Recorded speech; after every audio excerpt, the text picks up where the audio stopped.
now. I have received, by the way, a note from a woman who is in her 70s who swears that she knew this family and that that woman there worked for the family. As we work to get in touch with her, she's a bit older. Trust me, I am on it. I've reached out. I'm going to actually place a phone call later on today to try to see if she'll pick up her phone, if she's easier to connect with that way, to get to the bottom of whether or not she really does know this family. She claims that she worked for the family for so long, didn't want to leave, and that is in fact a picture of the help, which would be wild. Absolutely wild if we can get somebody to confirm that. What we do now know for a fact is that Iris Cambridge, so going back to, I'm going to have to start calling them like White Iris and Black Iris, like just because I think it's easier for you guys to know who I'm speaking about. So White Iris, who died in Broward County, we know for a fact now that she is related to Kamala Harris. And I'm going to tell you how we determine that fact. It is now undeniable.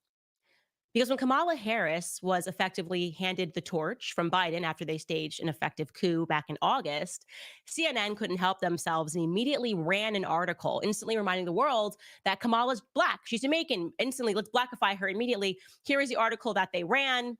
And it essentially had a title like about her Jamaican roots or whatever. And embedded in the article, it was a man named Sherman Harris. And he was speaking about his second cousin, Kamala. I'm just going to read this to you. It says 3.5 years ago, Sherman Harris gathered together a clutch of family and friends at his home on a hilltop here in rural Jamaica to watch his cousin step into history.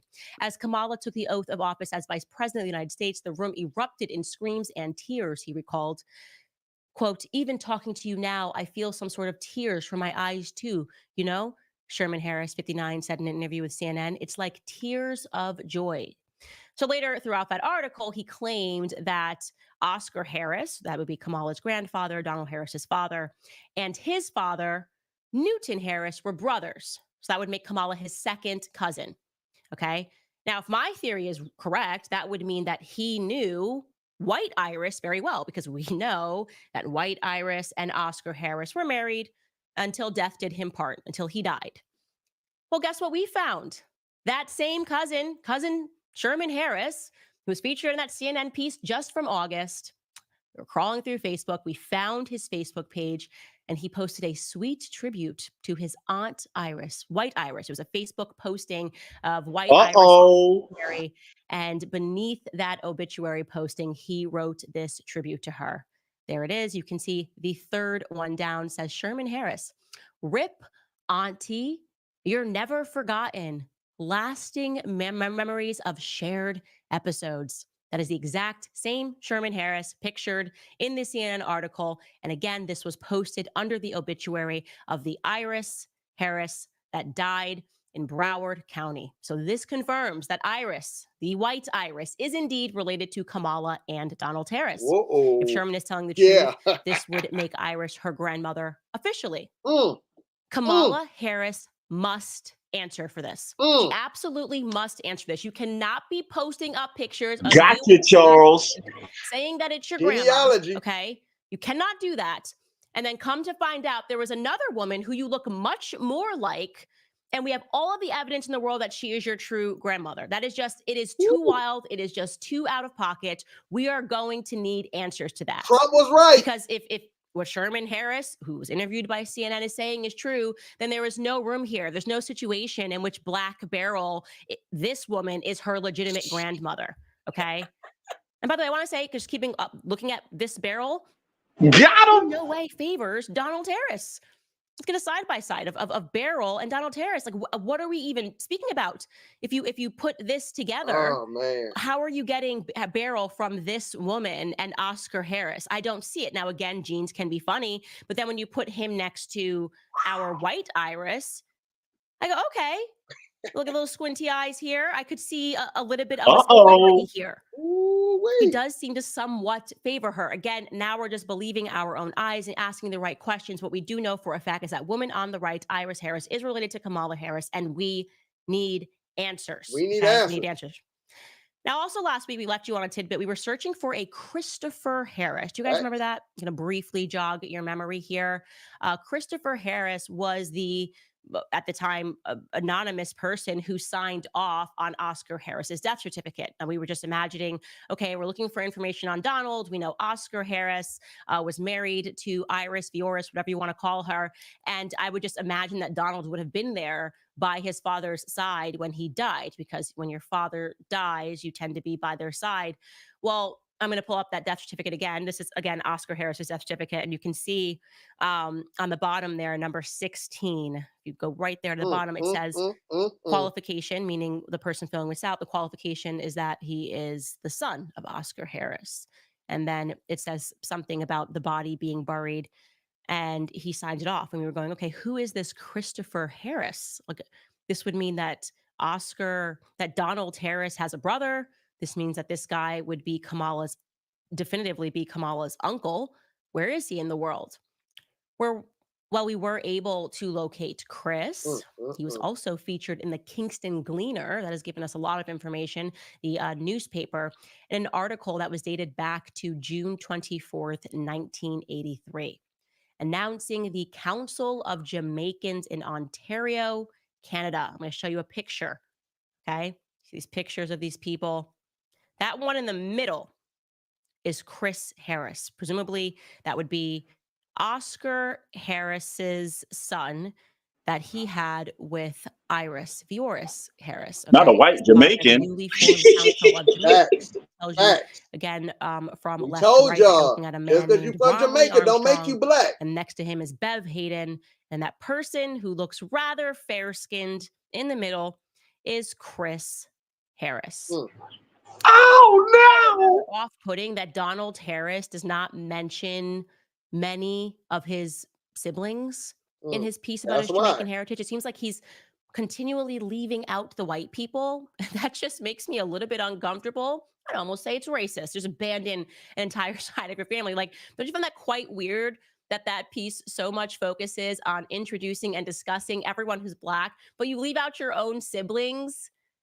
We've thus far, by the way, been able to locate two other confirmed siblings. So these would be the siblings of Donald Harris, the children of Oscar Harris and Iris, our white Iris Mm. Harris, who died in Broward County. He doesn't mention them. Did Kamala have a relationship with them growing up? I don't know. And I want to be clear, we still cannot find much information about Donald Harris himself. We did find some old newspaper clippings of a Donald Harris, which we are working to confirm it's him, that was involved in a lot of plays, in theater, and in drama in Jamaica. And I'm going, okay, well, the piece that I read about him, he was constantly speaking about the farm and the lessons on the farm. It would be wild if he turned out to be another theater kid, because you know that I have had my fill of theater kids and them being put into positions of power, a la President Zelensky, Justin Trudeau, Emmanuel Macron. So I'm really hoping that this is not the right Donald Harris, but again, we're working to confirm it. Still cannot find his birth certificate. I still cannot find really anything else that would make him seem legitimate to me. Like, I can't find Donald Harris, but we are still looking, we are still searching, and we're not going to stop. Now, I'm going to take a quick pause here to thank one of our sponsors before we get into this next really interesting tidbit about the Kamala Harris scandal. First and foremost, I've been telling you guys about Hallow because so many people are recognizing that it is a time for prayer and people want to have a deeper prayer life but don't know where to get started. Well, I get that, and so does Hallow, which is why I'm excited to tell you about Hallow's new prayer challenge, How to Pray. Prayer can be such a daunting thing to undertake. Where do you start? What do you say? I remember when I was learning about Catholicism, being in awe of how many different practices there were when it comes to prayer. But it does not have to be overwhelming. Hallow's new prayer challenge will take you through short daily sessions over the next 2 weeks with an all-star lineup of spiritual leaders and guests, giving you all the essentials to creating a rich prayer life. They'll teach you how to pray through scripture, how to do imaginative prayers, how to incorporate prayers that have been around for centuries, and so much more. You'll get a new guide every day, and some of the guides include Father Mike Schmitz, Jonathan Rumi, who plays Jesus in The Chosen, and Mark Wahlberg, and many others. The only way that we can get through these crazy times is by getting closer to God, and prayer is the best way to do that. So download the Hallow app for 3 months free at hallow.com/Candace. Again, that is hallow.com/Candace. All right, guys. Now, so many of you emailed me about Alves Cambridge. I was familiar with that. I never heard of that name. It's okay. So Alvis Cambridge, interestingly enough, is the brother of our white Iris down in Florida. Okay. She had a brother named Alves, and they lived near each other in Broward County, and they were extremely close. Many of you guys pointed out to me that I missed in her obituary, and I did miss this. I don't know how I did, but there were so many pictures of her and her family, and so many pictures of Alves and his wife of 68 years with Iris. They were extremely tight knit. That was all very true. And Alvis Cambridge passed away in 2020, and in his obituary, there were some things that were of interest and sent me down various rabbit holes, and I'm still collecting that data. But I want to show you his obituary, particularly the second page of it. Okay, so this is his obituary. It goes on and talks about how he, worked 6 days a week, opened a hardware store, and worked in Jamaica through two fires that destroyed his business. He persevered and rebuilt to the mantra that you can destroy the tree, but the roots remain untouched. Talked about how him and his wife Vaughn loved to travel around the world. Yes, there's a lot of stuff I'd like to speak to you guys about Vaughn, but first I want to introduce Alves because, like I said, there's so much information. It's important to slow it down. Look at this third portion here. Okay, Al would want you to know that he was a Freemason and visited many lodges around the world on his travels. He was also president of the Jockey Club for a time. Okay, so this means that when this man passed away, he wanted the world to know. This is again Iris's brother Alves that she came over with on a ship. We found the ship logs. I believe it was in Not a 19. boat. Uh-oh. She came over with him on a ship, and they settled in Miami Dade. And he wanted the world to know after he passed away that he was a Freemason and he visited many lodges around the world. Now, this is a great time for us to pause and discuss Freemasonry because there are so many different elements, cultural elements of this, which I think a lot of Americans have the wrong idea. Either they don't think Freemasonry is real, or they don't believe that Freemasonry is relevant, or they believe that Freemasonry is innocent. And I'm going to speak about all of those things. So, first and foremost, what is Freemasonry? Full stop. Okay. So during the late Middle Ages, the world was united under the Holy Roman Catholic Church. Okay. So if you had any opposition to the church throughout Europe, you were forced to go underground, right? We were a Christian society. And among the only organized groups that were able to move freely throughout Europe were these guilds of stonemasons. And they would then be, therefore, because they could move freely, hence Freemasons, they were able to maintain meeting halls or lodges in virtually every major city. And the Masons were essentially very talented at architecture, and they had a bunch of secret knowledge, sometimes secret knowledge of architecture and of other topics. And that knowledge was dated back to the times of Egypt, right? And it was essential maintaining this knowledge in the construction of European churches and cathedrals.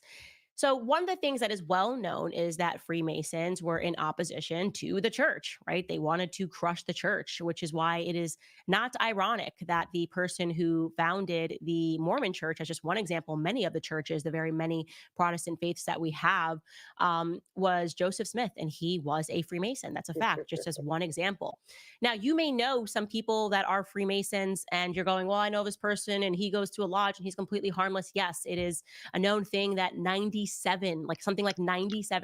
of Freemasons are not in the top tier degree of Freemasonry. And it is understood that at the top tier degree of Freemasonry, you essentially become one of the makers of the world. Now, I remember, and I've spoken about this on this podcast, but one of the things that kind of ripped me into a new reality last year when I was studying with some priests was they sort of looked at me. I was in London at the time, and they just said to me in the kindest way possible, you Americans don't know anything about real history. You know nothing about your own country. You don't even know that your country was Facts. established by Freemasons, right? And it's interesting, of course, that I'm referring to Catholic priests. I believe a lot of the reasons why people hate Catholicism or hate Catholics is because Catholics know history. They have been recording history for a long time. So if you're a Freemason and you're working to rewrite history, or you're telling people that America was established because of this or because of that, and you completely remove the aspects of Freemasonry from our textbooks as they have, then yeah, you are going to be at conflict with the Catholic Church, who remembers everything and keeps, very good records of history. So I'm just, for those of you guys who've never even heard of that, and like I said, I would have been among you. I'm very new to relearning American history through the lens of Freemasonry. Some known Freemasons: George Washington was a Freemason. Thomas Jefferson was a Freemason. Benjamin Franklin was a Freemason. Buzz Aldrin was a Freemason. Don't get me started. For those of you that have been listening to this podcast for a long time, you already know where I am at when it comes to NASA and the weird satanic chants that they were doing to establish the Apollo program and all of the weird stuff that happened leading up to the moon landing. So I freaked out when I learned Buzz Aldrin was a Freemason, and it's not helping my case in believing those moon landings. I'll tell you that for free. Franklin Roosevelt was another Freemason. Sigmund Freud, that got me into a lot of trouble this year because I started speaking about Sigmund Freud. He's a member of B'nai B'rith, and I was telling you, like, this guy who keeps writing about child sex. Yeah, there are some things you should know about him. He was a Freemason. Mozart was a Freemason. Okay, so at a point in our history, and likely even today, it was all about a battle for power, a battle for dominion over the earth. And they had all different sorts of aims. And it is true that different groups, high degree of Freemasons, practiced sexual rituals. And again, that gets back into the origins of NASA. For those of you that are new to this, you got to go back and watch the NASA episode. Watch the Michael Jackson episode. Watch the NASA origin story. It's shocking. It's all in your face. You can look this up literally on Wikipedia. It's so known. I'm not like on a weird Reddit feed learning this information. They believed that some of these people, and particularly speaking about NASA, that you could perform these sex rituals and have these like group sex settings, and you would be able to summon demons. And they believed that they would be able to conquer the earth this way. These people who established Apollo thought this. These people, I was sharing a story. Aleister Crowley was one of these individuals. He was quite literally kicked out of Italy, pardon, by Mussolini because he. Let me ask y'all, do it sound like she's going off into something else right now? Did we get what we kind of wanted from that, or should we keep listening? What y'all think? Yeah, because that's on y'all, because she going to show you how it all ties in. Okay. I'm going to let it go then. He was hosting a sex ritual amongst the powerful elite. That's what I think is the biggest takeaway. I think she usually only goes about 30 minutes or so anyway. So, yeah, okay, I got you. We're going to keep listening. They said keep listening. The biggest takeaway is that the people that practiced these sexual rites and believed in sex magic and did these things in an effort to conquer the world were elites. This wasn't like a random group of people in the middle of nowhere living in the desert doing this stuff. You know what I mean? Like, this was the most powerful people in the world in an effort to believe that they would be able to conquer the nations. It's important to know that, to as we continue to discuss everything that's happening, because I even had to reset my mind as I was looking into Kamala's history and all this weird stuff. And I was going, okay, what was the world up to in the 1940s? As just an example, if Donald Harris was born in 1938, what was actually going on in our country? Well, we're talking about World War II period, where this stuff was going on, where you had elites that were practicing thelema. We're talking about when Freemasonry was relevant, where these sorts of individuals who thought like this, leading up into the 60s, obviously, free love, sex, rock and roll. Many people don't know the basis of that was Aleister Crowley's religion, thelema. That was the precursor. It wasn't like a Tell you bunch of you're going to adults tie by it in. You've themselves been decided lied to have to. multiple partners. It was that a bunch of elites behind closed doors decided to introduce sexual liberation as a means to conquer nations. And it worked. It crushed the church in the process, right? Having multiple partners is explicitly anti-Christian, obviously, making people not desire marriage. These are the sorts of things that actually took place in this country. And you can learn all of these things, by the way. I posted my book list on locals.com because people were like, where are you learning all this stuff? I'm like, I just read stuff that's outside of a textbook. And of course, start with that book, Chaos, because the 60s was a very, very wild time. People changing their names. Of course, prior to that, you had McCarthyism. In your textbook, you learned that he was just a paranoid guy, paranoid senator. It's not true. It was real. Communists were invading America. They were changing their names. They were selling our secrets. And he was brave to fight and stand up and to speak about it. Anyways, like I said, I want to just speak about that because when you see Albus Cambridge openly put something like Freemasonry, I don't think that's a ha-ha joke after you die. He just was like, I'm not going to say this until I die. And then I want you guys to just publicize it. So we have someone who is likely Kamala Harris's great uncle or uncle, who is explicitly saying that he's a Freemason. And now we have a woman who's about to be president of the United States. How does that make you feel? Yeah, right. Like I said, we don't want to overwhelm you guys. Another important part of this process is we don't want to make any mistakes by going through all of these documents too quickly, because that's what they're waiting on, right? If everyone's watching these episodes, they're seeing the numbers, they understand people are processing this. They're waiting for me to make one slip up so they can like pound and be like, she's crazy. So I'm going through everything very slowly and very meticulously. Do your thing, We're man. investigating every claim that people are making, but until we feel certain that it's correct, we're not presenting it. Tomorrow, we are going to take a closer look, however, at Kamala's alleged mother, Shyamala Goblin. There are some interesting things in her filings, some interesting things about her pursuit of citizenship in America that have come up, and we feel well equipped to discuss those things. I also wanted to tell you guys that are emailing us at info@CandaceOwens.com that there are still a few things we're looking for. So if you can find it or you come across it, please send it. One of those things is Donald Jasper Harris's birth certificate or a yearbook entry. He did list the schools that he went to. Maybe you are someone who attended those schools and you have an old yearbook. I just would like to confirm that his name has always been Donald Jasper Harris, because I can't seem to find him.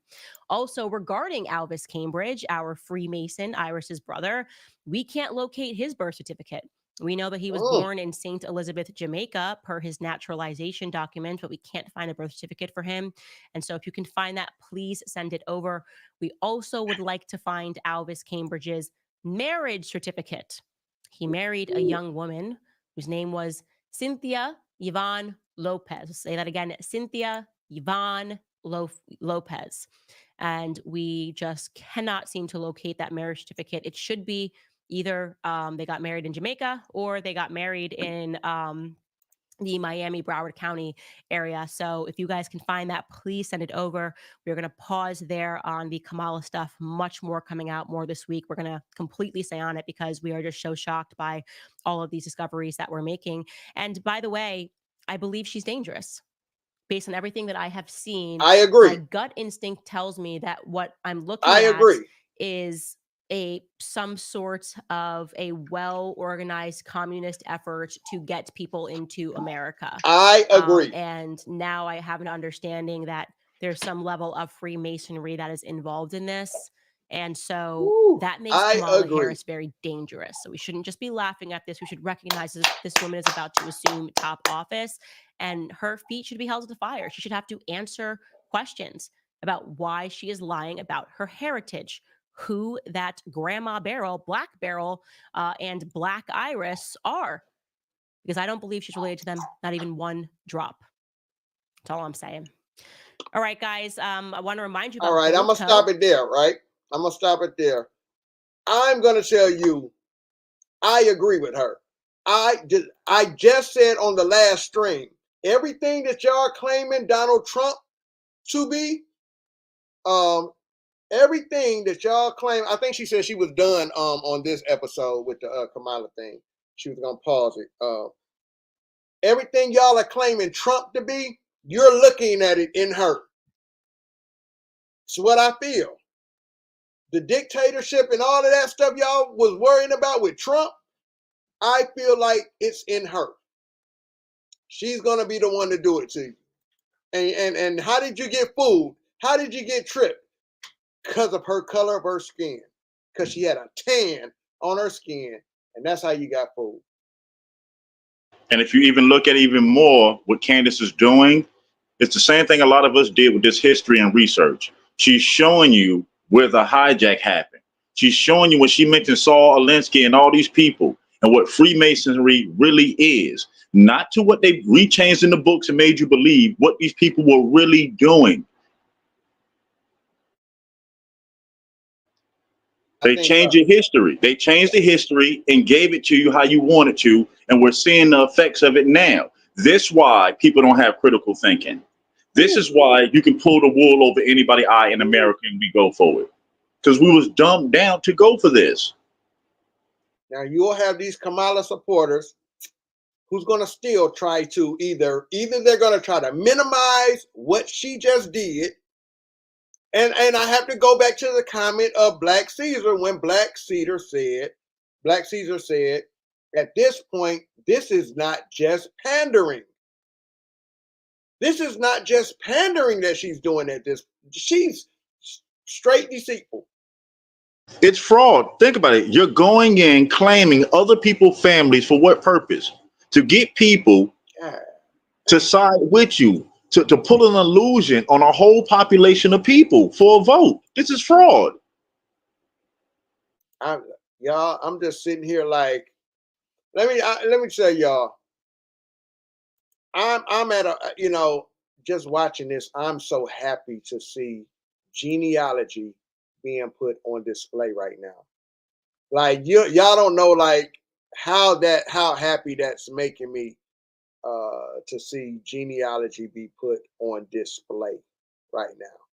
Because this is what we go so hard about, man. This is what we talk so much about, and I'm watching genealogy, you know what I'm saying?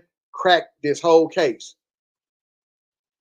She started with Kamala herself, her grandma, her mama, her daddy. She went to the books that Kamala wrote herself, her daddy wrote himself, just to find out the lies. Y'all put the names in them books. You put the pictures in them books. And she went in your genealogy to look those people up. God damn. And now does it make sense why she has the Planned Parenthood buses at her rallies? Now does it make sense why she doesn't plan to do nothing for you specifically? Because she's not you. She's not you. And she's working against you. And believe it or not, Trump has been trying to tell y'all that. But y'all hate that man so much, man. Like Bones, like, hey, listen. I'm just happy to see genealogy put to work. Now y'all see how genealogy works. Not y'all American Indians. Y'all know how it works. But those of you who just want to call this woman black because of her skin tone, her family got dismantled just now through genealogy. Hey, all she did was went off what Kamala said, who she said her grandmama was. She went and looked her up. Compared and contrast. Hey, okay. Wait a minute. You say, wait a minute, birth records, death records. They pulled up Kamala, somebody mentioned it earlier. Kamala lied about going to school in California. I was one of those people who got bust. I got bust during the civil rights movement. Just for us to find out you wasn't even going to school in California then. And you was in school in Canada from your elementary to 12th grade. What are you doing, Kamala? What do you want to know what she's doing? Playing on the heartstrings and playing on the emotions and the intelligence of y'all so-called black people, because she know most of us ain't gonna go do no digging, ain't gonna do no nothing. Just because she looks like us, y'all gonna scream, oh, she's black. And then you have the other ones that now that she ain't black, you just gonna vote for her just because she's simply a woman. Because you just because she's a woman. Because it doesn't make sense to me why you're so pumped to vote for somebody who told you they're not gonna do nothing for you. Obviously, you want the person you're going to vote for, you want them to do something for you. This is the reason y'all are asking for reparations. Right? This is the reason y'all are asking her, are you going to sign that bill? Because you want something from her. Now you can't tell me you don't care about her. Man, if you listen to anybody talking about, I don't care about her policies, nigga, boy, you might as well go chop your head off yourself. I told y'all this is just like religion, man. This is just like religion. They played on y'all. First black woman, same way they did with Obama. Black woman, black this, black that. Oh, she's black, she's black. Look how she disrespected y'all bringing Meg Thee Stallion out there. Look how Biden disrespected the NAACP when they asked him about that money once he got in office. I'm going to go find that clip. Because he disrespected their ass, told them to shut up. Hush. You Negroes, hush. They don't call me Jim Crow Joe for nothing. Yeah, I'm voting for Jim Crow Joe. Yeah, I'm going to vote for Jim Crow Joe. Bones, I'm going to let you have the last comment, man. I'm finna get off this live. I just wanted to watch her do that. You got it, brother. All right, no problem. Basically, like we started it at, the reason why it's being displayed to show you the importance of genealogy. So therefore, you know who you are, and no one can tell you who you are not. Secondly, we have to draw the line in the sand to where we are saying enough is enough. You're not going to pander to us. You're not going to use us in any type of way. You're going to stop displaying the most worst negative images of us on a national scale, trying to make the world believe this is who we are. It's time for us to start letting the world know who we are, what our beliefs are, where we stand, and let today mark the changing of the tide. Because what we've been preaching for years, we seen just happen live. Genealogy. In our face. With more people than ever watched in the Indian community. Think about it. Over 33,000 people just today alone got to hear about genealogy and see how it works and what it can tell. So let's keep up the good work, everybody. Do your part. Yeah, man. To my American Indian family, man, we know who we are. They try to shame us because we know who we are, because we not screaming we come from no Africa. We not letting people tell us we come from Africa. Many of us have done our genealogy, and we know what our family, we know what our family looks like. We know who they come from, where they come from. Many of these people screaming Africa, they family from right here, right down south, in the southeast somewhere, and they might have migrated up north or to the Midwest. I'm just happy to see genealogy put on. We watched it live in 4K. Bam! Genealogy went through that whole family, birth records, death records, names, just anything that tied us to those people. That is what DNA ancestry kit tests will not do.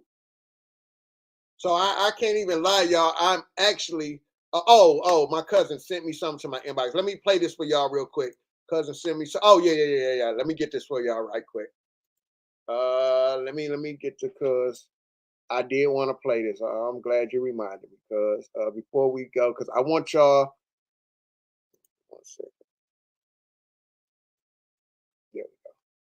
Let me play this for y'all. Let me get it up on the screen. Hold on one second, y'all. Let me let this go off.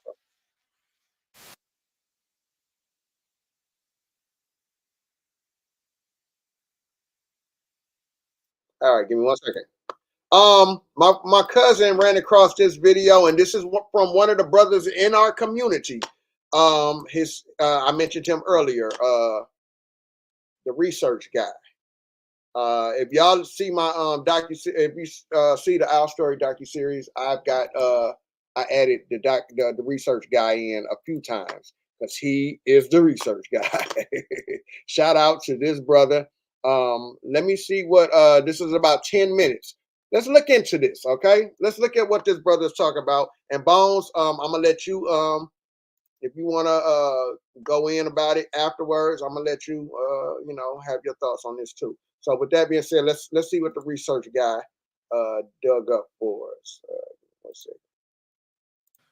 All right, y'all, I'm back with a quick video. So, as y'all know, Candace Owens has been having a field day exposing Kamala Harris's genealogical background, proving that she is not a black woman.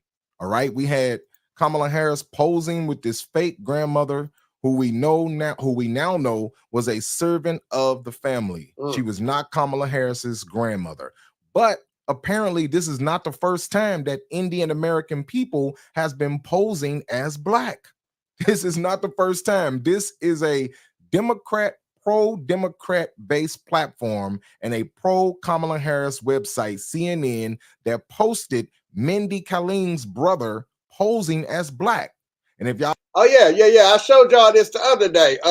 Mindy Kaling's brother. Yeah, he exposed Kamala for doing this. I do remember this. I showed y'all this in my video. But I'm gonna let the research guy, for those of y'all didn't see it, I'm gonna let him. I did put this in my video. The one that I showed y'all before I took it down. I took the video down, but yeah, I put this in here. Of the family. She was not Kamala Harris's grandmother. But apparently this is not the first time that Indian American people has been posing as black. This is not the first time. This is a pro-Democrat based platform and a pro-Kamala Harris website, CNN, that posted Mindy Kaling's brother posing as black. And if y'all know who Mindy Kaling is, she's played in Velma. She's played in Ocean's 8. She is an actress. All right. This is her brother who posed as a black man. It says, Mindy Kaling's brother, I faked being black to get into medical school. You see that? Now watch this. And I'm going to show you guys a video of him talking about it.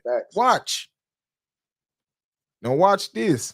If you look at this dude, I mean, if you look at the left picture, you can look at him and tell this guy is Indian. All right. I mean, just by looking at him. But on the right, it's a little more skeptical. I mean, if I looked at the one on the right, I wouldn't. I mean, if he came up to me and told me he was, a black American, I wouldn't argue with him. And he kind of favors the guy. I mean, to me, he kind of favors the Good Burger guy. So why do you think, Kelly, when me and you went to school, we went to school, and the ones that went before us, they forced all of us to cut our hair. Because when we all cut our hair, we all have a particular look with them low haircuts. It allows certain people to pass. That's why that was done. Yeah, wow. Yeah. Yeah, he kind of looks like the Good Burger guy to me, the comedian guy. You know what I mean? He definitely got the skin color. You know what I'm saying? So, I mean, looking at him, I wouldn't think that he, was anything else if he told me he was a black American. But watch what happened, y'all. Watch what he says. It says, actress Mindy Kaling's brother says that he posed as a black man years ago to get into medical school and that the experience opened his eyes to what he calls the hypocrisy of affirmative action. The revelation comes as Vijay Chokal Ingham, who is of Indian descent, is pitching a book about his experiences as a hard-partying college frat boy who discovered the seriousness of complexity of America's racial problems while posing as a black man.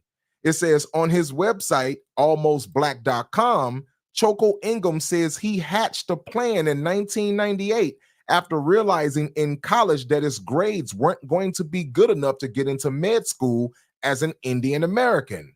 So he realized my grades is not good enough to get into med school. So if I pose as a black person, I can maybe get in on a financial aid program. That's what he's talking about.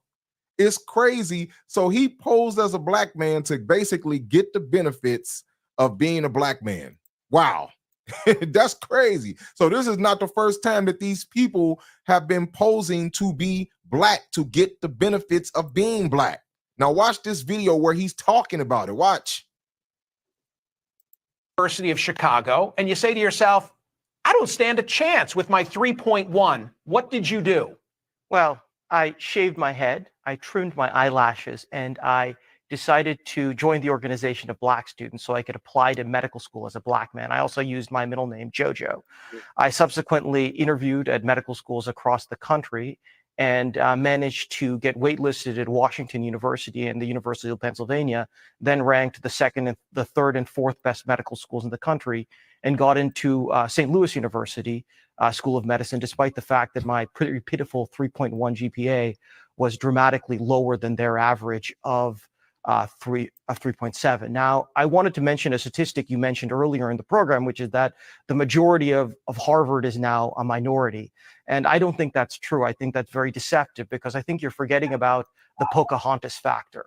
And that is that there's a large number of people who are whiter than winter in Alaska who pose as minorities based on flimsy reasons.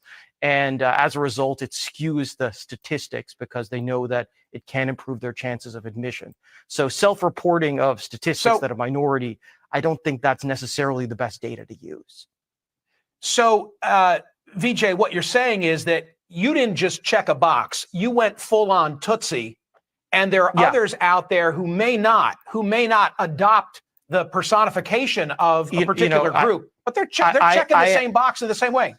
I'm an independent admissions consultant. And I have so many clients who, they have an African-American great-great-grandfather, their great-great-grandmother was Hispanic or something like that. And for very flimsy reasons, they call themselves minority because they know it's going to improve their chances of admissions. So we cannot ignore the Pocahontas factor when you look at that statistic that 51% of people at Harvard are saying that they're. All right, well, listen, because you are using the nickname, let's go there. You've said that what Lincoln did vis-a-vis slavery, Trump will do vis-a-vis affirmative action. Explain. If you've been knocked over by a car, bicyclist, or motorcyclist, But now do you understand why certain politicians complain about affirmative action? Right.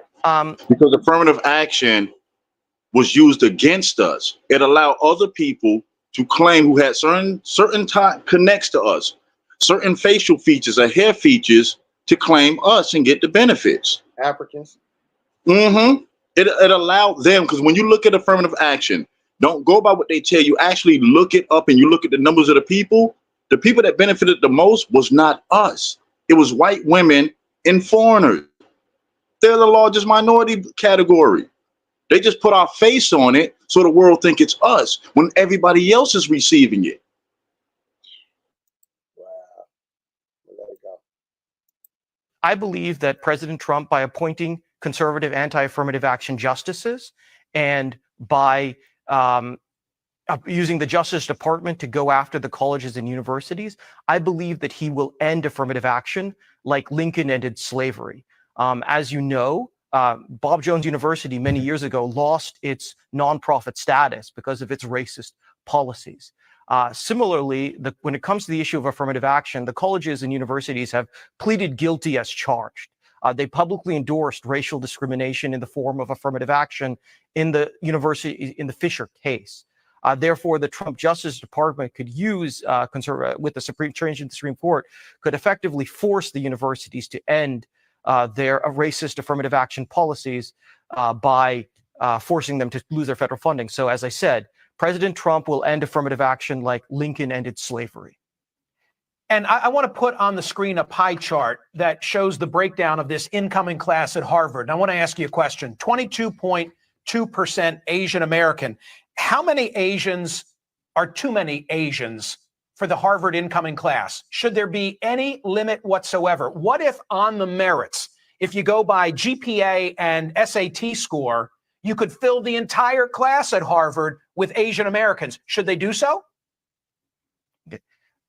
First of all, there's the multifactorial admissions process. There are 9 criteria, including grades, test scores, letters of recommendation, essays. So I'm not saying that grades and test scores should be the only consideration.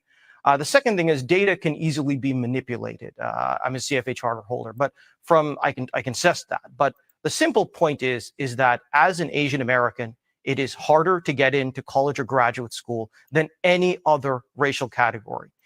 So this guy, knowing that he's Asian, he went and said, you know what, my grades suck. What up, Vanessa? Let me pose as a Black American so these people can basically have sympathy on me and I can get into college. Now, if one of us would have did that, we'd be in jail right now, because then they'll say we're trying to overthrow the government and all these other things. See, the other races can get the benefits of being or pretending to be us, but nothing happens to them, no consequences. But let us do the same thing, one of us is going to jail. You see the discrimination? This is what we talk about. So we got to look deeper into Kamala Harris's background. And that's why I appreciate what Candace Owens did, because she's looking into the background and we're calling people out. It's not the race that we really care about. We don't care about her saying she's an Indian American. We don't discriminate against that. We don't discriminate against anything. It's the fact that you're using colorism and race politics to gain votes and you're not being truthful about it. That's the problem. Now, if she would have came out right off the back and just, automatically said, hey, I'm Indian American, which she did back in the mid 2000s, 2015, 2016, around that time, she was always saying she was Indian American her whole political career. But all of a sudden, now she's in a position where she's the presidential nominee. Now she's a black woman to get the black votes, when she didn't even want to mention being black when she was interviewed by the National Association when they asked her about all of these other things and all of these other issues. She never wanted to admit. She completely dodged being a black woman. But here it is again. Kamala Harris is doing the same exact thing, posing to be black just to get the benefits. We got to watch these people, man. We got to watch these people. And as you see, he did the same exact thing. And nothing ever happened to this guy. So we got to be careful, man. Like I said, if just looking at him right off the cuff without actually, like, if he was just walking past me in the street and I glanced at him, I would think he was a black man, especially if he told me, hey, I'm a black American. I wouldn't argue with him. But if I sat and looked at him, I mean, he does have some, Indian features. He does look like he could be Indian. You know what I'm saying? So, but the man is darker than me. So, I mean, who's going to argue with him? You know what I'm saying? So we got to be more careful, man, about this stuff, man. So I just want to make sure I brought this video to y'all so y'all can see this, that this is not the first time these people have been doing this. And I'm sure it's not going to be the last time that a person that's melanated can pass for a black American. It's not going to be the last time. I promise you that. All right. So y'all make sure y'all hit that like button. If this is your first time watching, make sure y'all subscribe, share this video on your page, and until the next video, peace, y'all. Man, y'all go check that brother out, man. His name is the Research Guy. That guy he's amazing, man. And he's the one I was talking about when I said I've seen some Pan-Africans come over there on his channel talking that Africa stuff, and he did their genealogy right there, right there. And made them mad. What's funny? It's funny. I don't know how many people can remember back, but there was a law that was signed. Well, there was a bill that was signed into law that was a precedent to this. You remember what he identified as? An Asian. Remember, Hindustanis, when they come to America, they are considered Asians. Remember, Obama did the Asian hate bill. What do you think that bill was about? Because a lot of them came over here and infiltrated as us. That bill stopped them from being persecuted and people coming after them. Why do you think they have a hate crime bill? Because people was finding out what was going on, that they were bucking the system. That makes sense. That makes a lot of sense. I wanted to show you guys this also. Remember, I took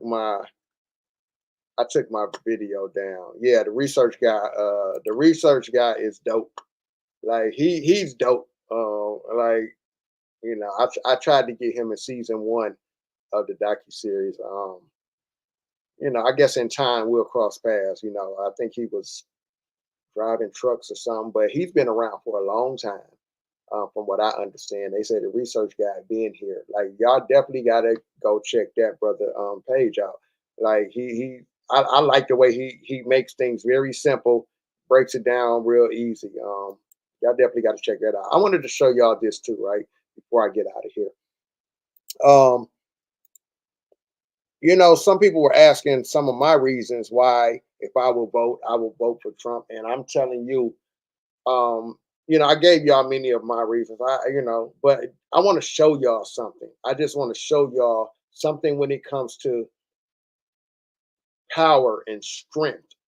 Okay. And I hope I don't, give me 1 second. I just want to show y'all power and strength. And when people take you serious and when they don't take you serious. And I don't believe people would take Kamala serious. But like Candace said, I also feel she's dangerous. I don't feel like she's for America. And I told y'all that was one of my reasons I like Trump, because I do know Trump is for America first. And I am America first. You know what I'm saying? Before anybody. But I wanted to show y'all this. Let me play this real quick. I want to show y'all when I see strength. All right. I don't see strength in Kamala nor Biden. He's so transparent. You wanted him to put on a suit and act dignified, like the thieves and robbers that dress in suits and tell lies. You wanted him to be like that. And you're angry because he's your reflection.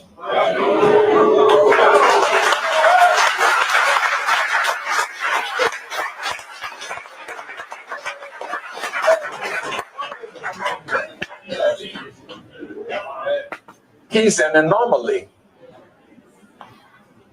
You can't make him what you desire him to be so that you can say, oh, that's my president. This is Farrakhan talking about Trump. He's talking about Trump here. So, but you'll see what he's talking about. He wasn't made that way. God has him here. What did you say, Farrakhan? Do you think that God is not interested in who is president of the United States of America? Especially when it's out of the time of evil? It's in our time now. Mr. Trump, he's like a gangster. You have to give Trump some credit for how he projects dominance when dealing with foreign leaders. Netanyahu, often regarded as one of the world's most aggressive and hardline leaders, seemed diminished next to Trump. During their recent meeting at Mar-a-Lago, Trump made it clear who was in charge. In a display of physical dominance, Trump yanked Netanyahu's hand so hard during their handshake that he lost his balance. That was just the beginning. Trump then gripped Netanyahu's wife's shoulders with both hands and called her his secret weapon, implying that Netanyahu follows whatever his wife says, thereby undermining his authority. While some might view these actions as inappropriate, for Trump, it was a display of dominance.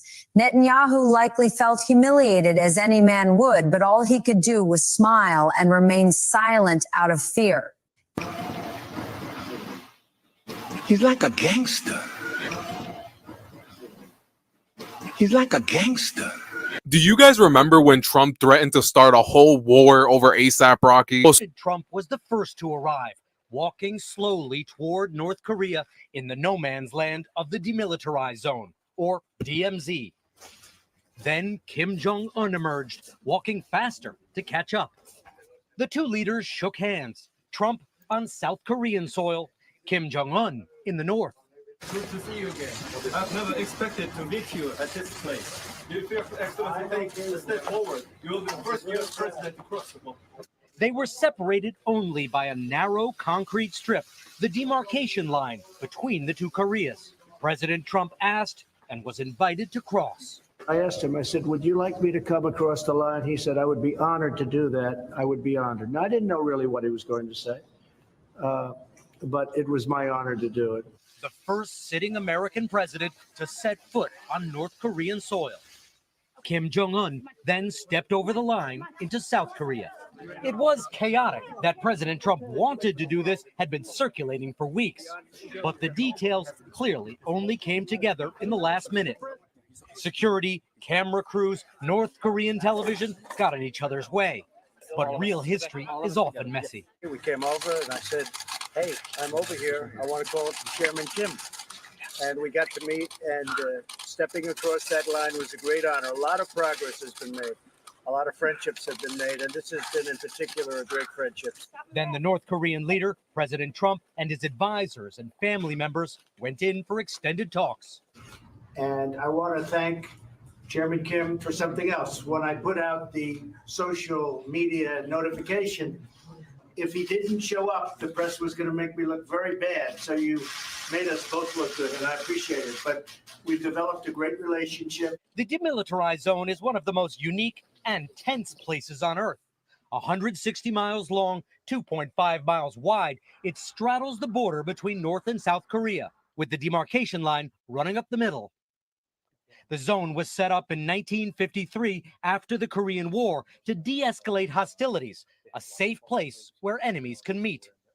Today being used exactly what it was built for. What was supposed to be 5 minutes lasted over an hour. President Trump walking.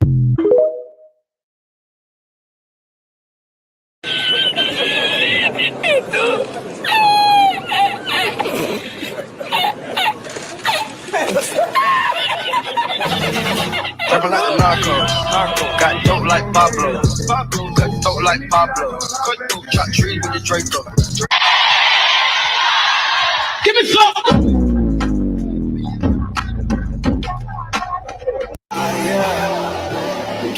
Now I want y'all to now I'm not sure if I put it in this edit or not, but did y'all see when he walked by and he tapped the Arabian king or whatever? They say nobody is supposed to touch the king. I'm just showing y'all a man that is he's displaying his dominance. Yeah, he's doing business. He has never been a politician. He's a businessman. Yeah, that's how he's conducting it. And at the same time, he's showing his strength. He's showing, I'm not afraid of you. You're not supposed to touch that king. They say anybody touches the king, you're supposed to be killed. That's how deep it is. And he walked right by that man. You think Trump don't know that? He walked by there and he tapped that man. He tapped that man 3 times and walked up out of there. I hope I got the but right now what you're looking at is the difference. What you're looking at is the difference of when Biden was in office and when Trump was in office. Look at the difference of respect. When he pulled that man to him, when he shook his hand and he pulled that man to him, if you're a man, you understand that body language. When we shake hands with men, what are we told? You firmly shake a man's hand. That tells you a lot about a way a man shakes your hand. So what Trump did when he met the Russian president, he inserted his dominance on him. Hey, bring your ass here. He yanked that nigga to him. Yeah, bring your ass here. That was if you're a man, you understand what that was. You understand what that was, especially if we've had beef. You understand that was a way to insert your dominance subliminally on a man. When he touched that man's wife and he said, "This is my secret weapon." He put his hands on that woman's shoulders and told her man, "You're my secret weapon. She's my secret weapon." That's a dog right there. That's a dog. That's a man letting you know, don't play with me. But I hope I put it in this edit. Y'all gonna see how this man played though. And I understand what Minister Farrakhan meant in the other part of that video when he said he loves what Trump is doing. And I'm gonna show y'all that. I'm gonna show you what he meant when he said, but if Trump gets elected, this country will go to hell. What he was saying was, if Trump gets elected, what Farrakhan felt was Trump uses his dominance to bully other leaders. And that's that man's opinion. That's Farrakhan's opinion. But at the same time, Farrakhan is telling you, he like a gangster. He like a gangster. I love that shit. So, I just wanted to show y'all a difference between strength and weak. Look how what you're seeing right now is you're going to see how people responded to Biden and how people responded to Trump. President Trump walking.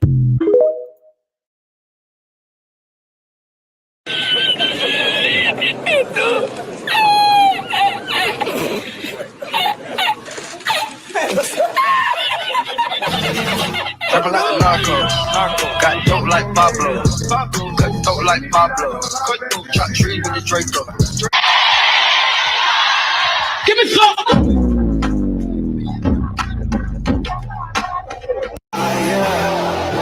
Getting stronger. This is how legends are made. Above it all, untouchable. A new animal.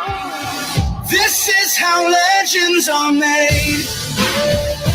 You might not agree with Trump on many issues, but you have to admit that his boldness forces other world leaders to think twice before challenging. I'm cool with being an idiot because I get it. I get it. And obviously the minister gets it too. Give me 1 second. Let me get past that because it's something else I want to show y'all right here. I want to take y'all here.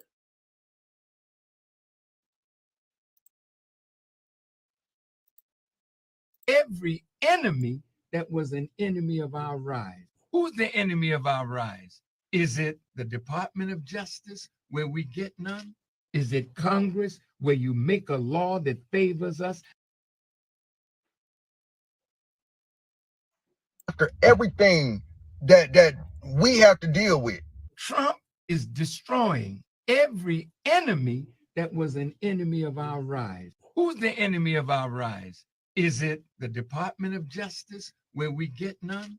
Is it Congress where you make a law that favors us and then you turn around and destroy it? Is it the media that has destroyed every Black leader that stood up for us? Martin Luther King suffered it. Malcolm suffered it. He's attacking the media, calls it fake news. We have been the victims of some fake news. Yes. He's beating up the FBI. Go at it, baby. Yeah. They've been beating the hell out of us.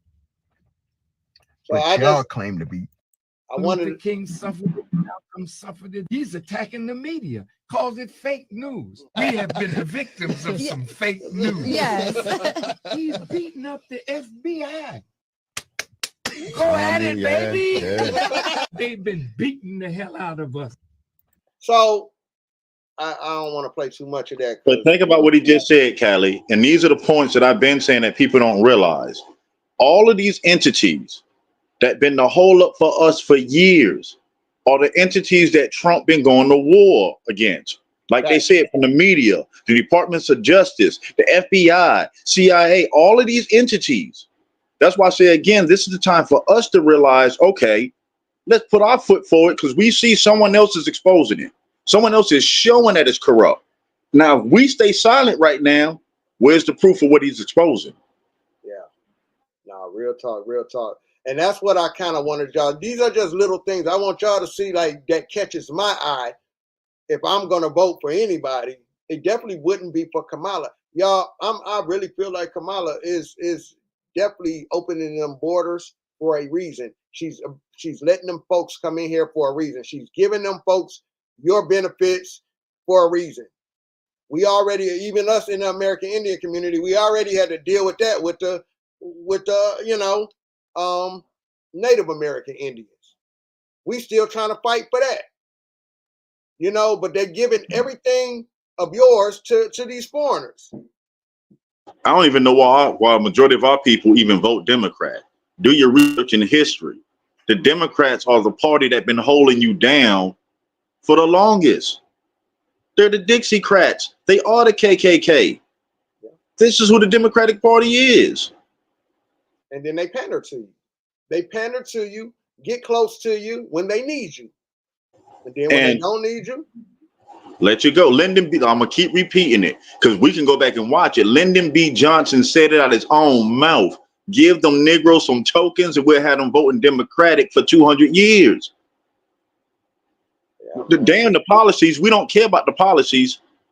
Oh, they look like you. The Democrats want to give you something free. We're going to vote for them. Now that don't work. Now, this is what I want to say to you guys, right? You know what? Let me see if I can pull it up real quick. Let me pull it up real quick. Because this is what I liked about Trump. Let me pull it up real quick. Let me get to the part. Because I really want y'all to see. Now it makes sense to me why Kamala has it makes sense to me why she has a Planned Parenthood bus at her rallies. It makes very much sense to me why she has a Planned Parenthood bus at her, because she don't care about killing your babies. And remember, Planned Parenthood is a Democratic creation. The Democrats created these things. Margaret Sanger was a feminist, and she was a racist. And a Democrat. And a Democrat. And she created this Planned Parenthood thing to kill your babies. Matter of fact, since we talking about that, since we talking about it, let's deal with it. Let's kind of deal with it. All right, hold on. But that ain't what I wanted to show y'all. But since we're talking about that, let's deal with it.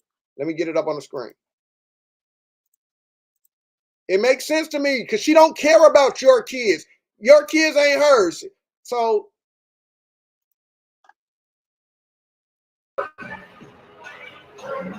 I didn't want to argue the shit. I didn't care to argue. Black population. Why would I want to vote for this lady? I'm going to win. You can outwork anybody. You should be a monster.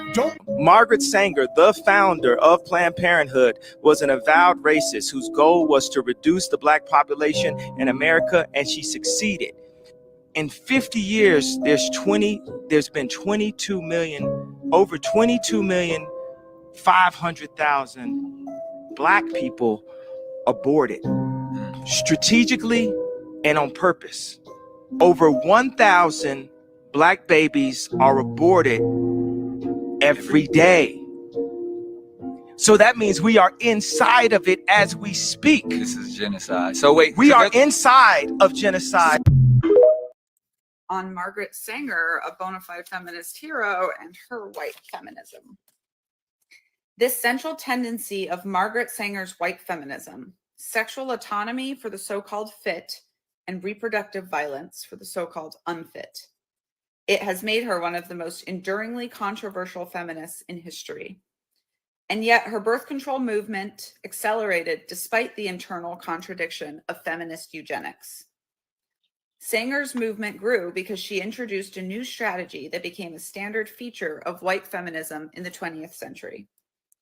Her 19th century predecessors had cloaked their supremacy in the soft folds of civilization.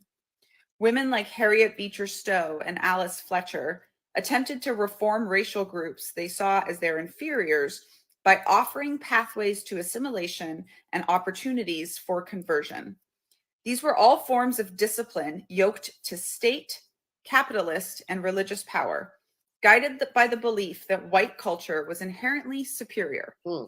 But they were forms of control extended with a soft smile and a sympathetic tear. Like they always do. Sanger helped inaugurate a different mode, one in which the cloak of sentimentality fell off, bearing the wolf beneath.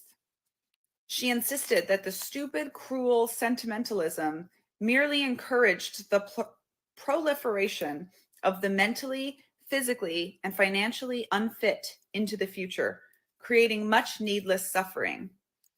That's y'all she talking about. Them buses in y'all neighborhoods.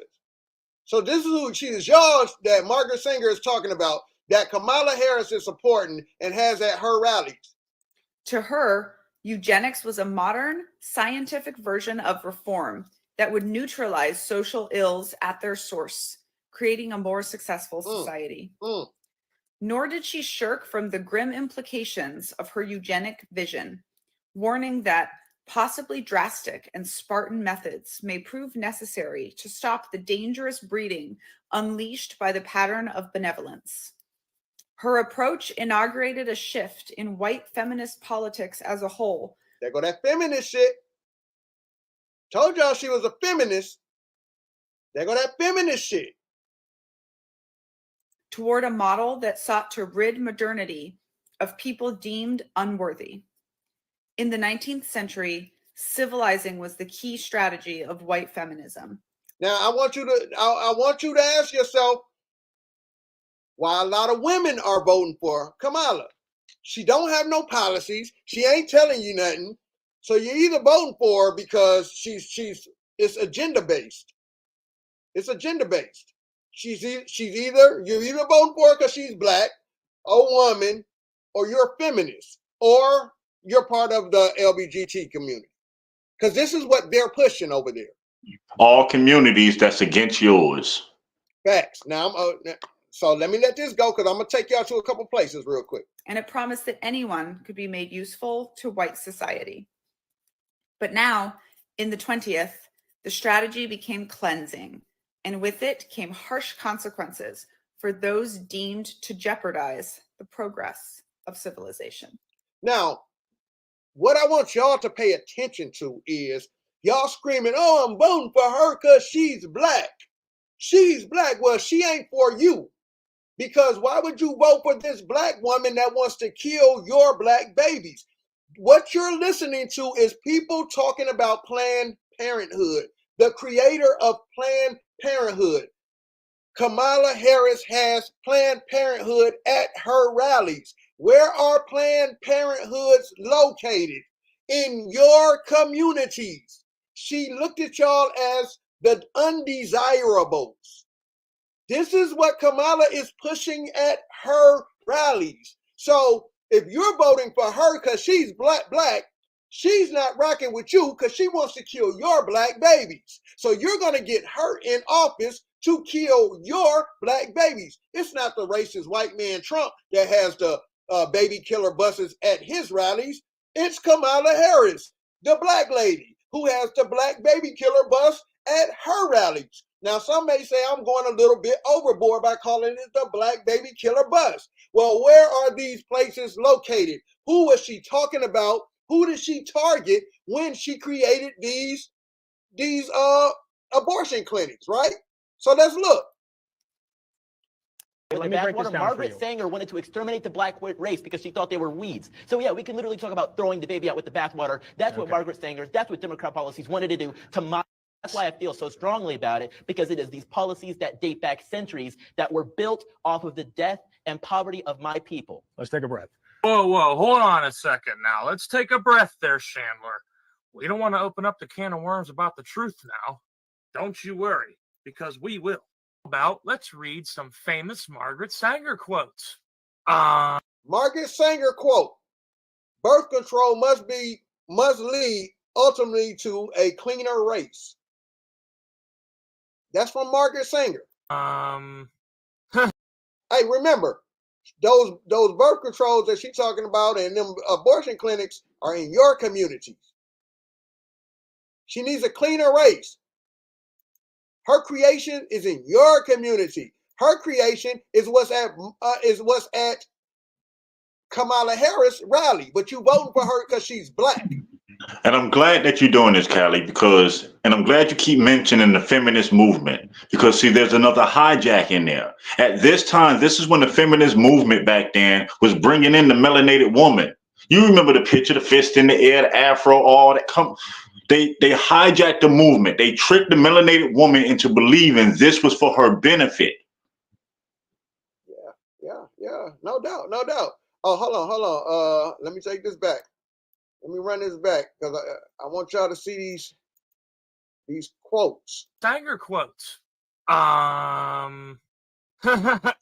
She has another quote that says, "We don't want the word to go out that we want to exterminate the Negro population." This is who Kamala Harris, her creation is at these rallies.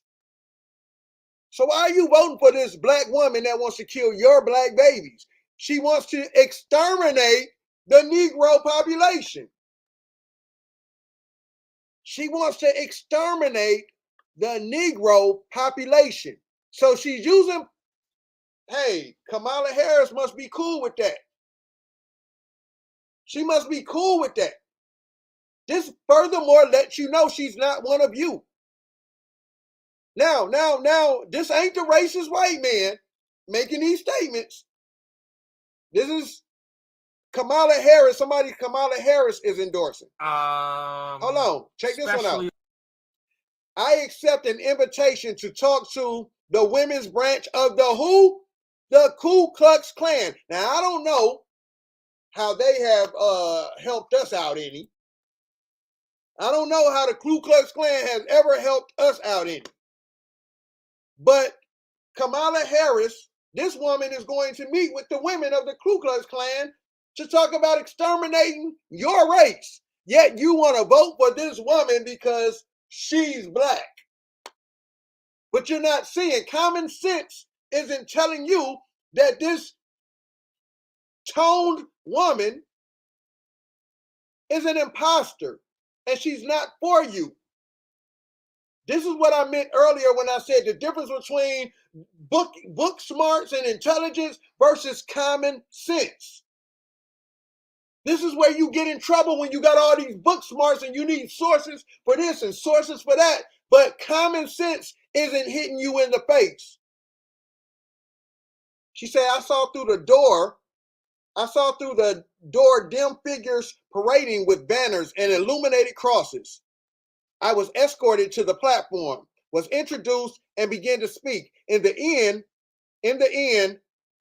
through the simple illustrations, I believed I had accomplished my purpose. A dozen invitations to speak to similar groups were pro-offered. Do that one.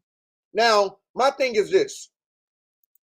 She's meeting up with other women who think like her, other groups of women who think like her.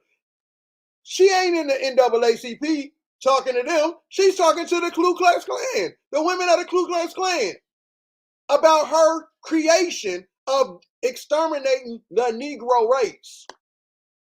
Let's keep going, because I'm going somewhere with this. Wow, what a likable person. Obviously, I'm kidding. She's filth, pathetic, and she'll be rotting in hell right now as we speak. People are.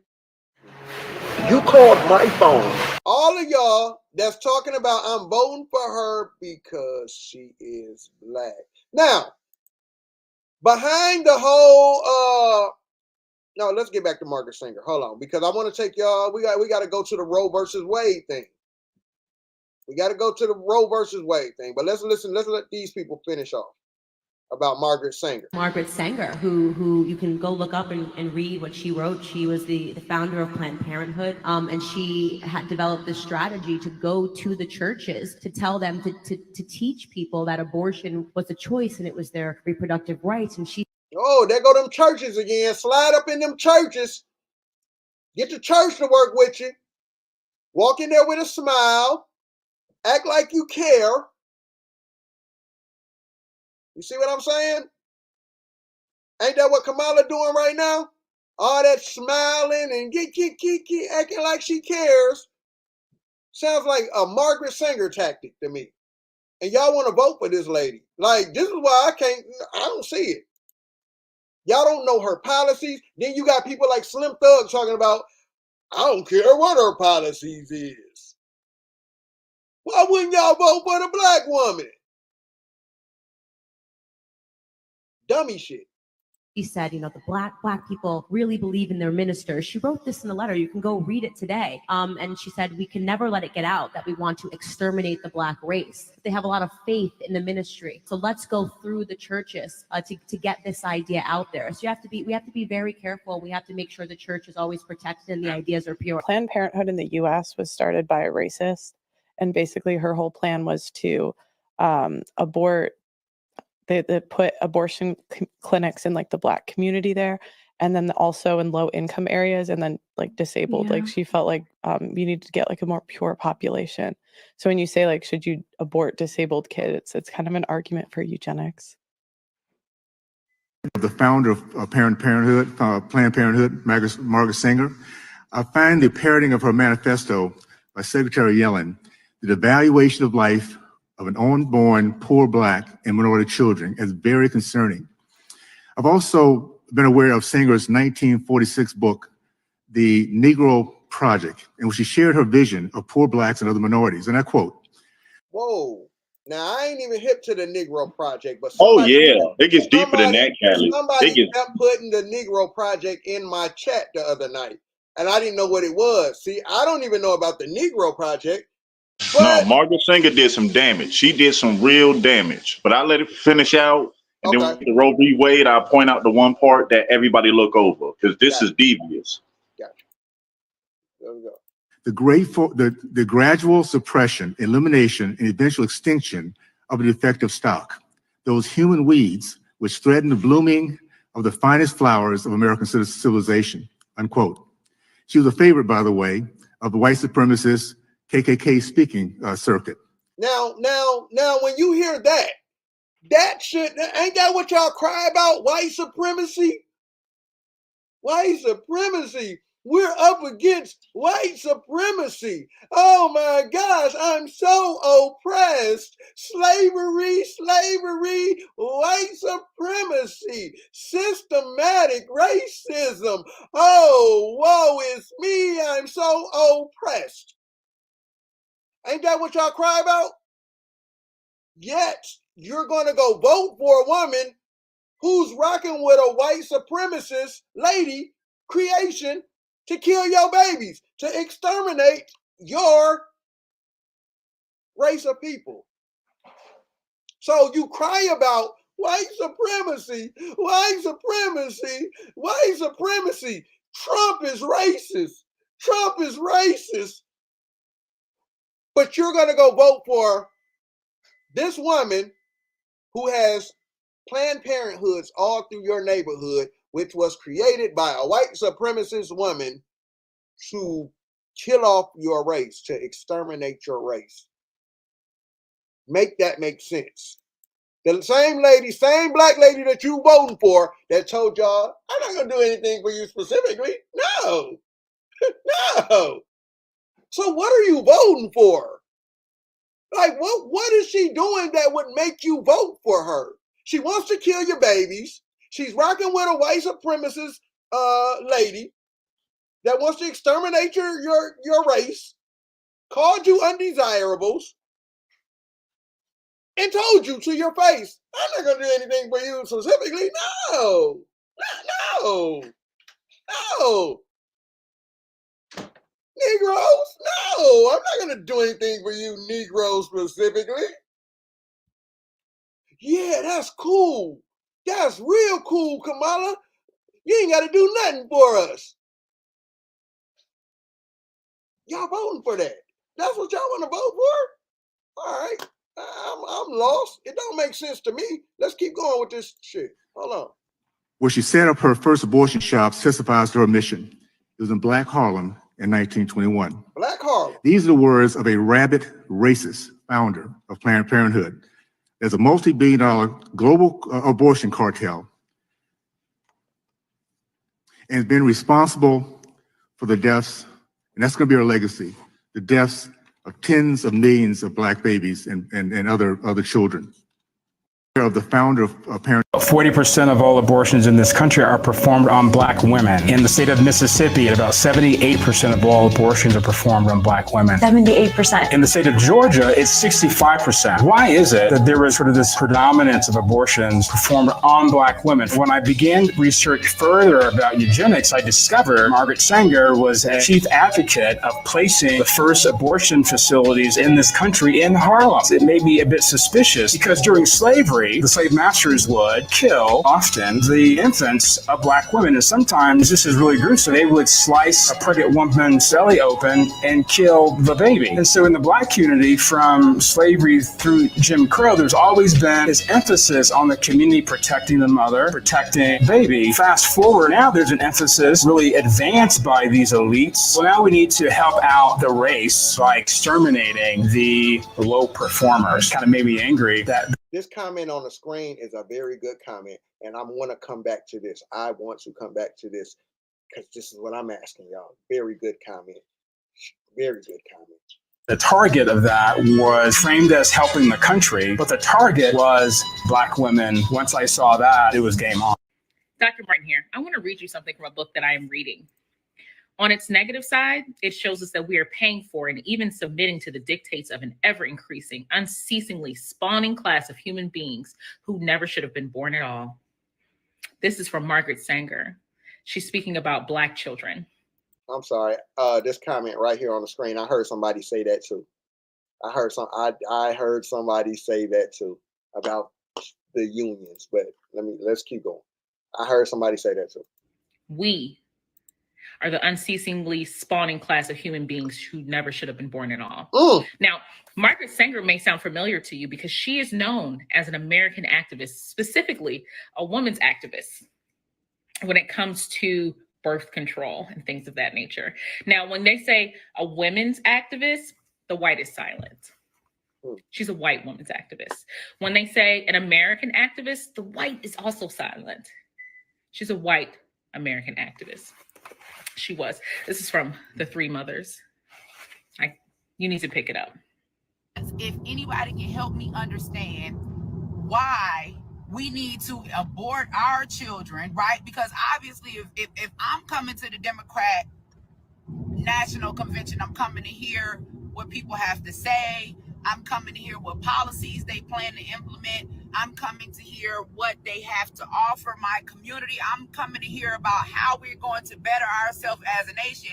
And you're telling me that as an American citizen, before I even get on this black baby thing, because I got to go there, because if they can target us for abortion, then I can target Black women for life.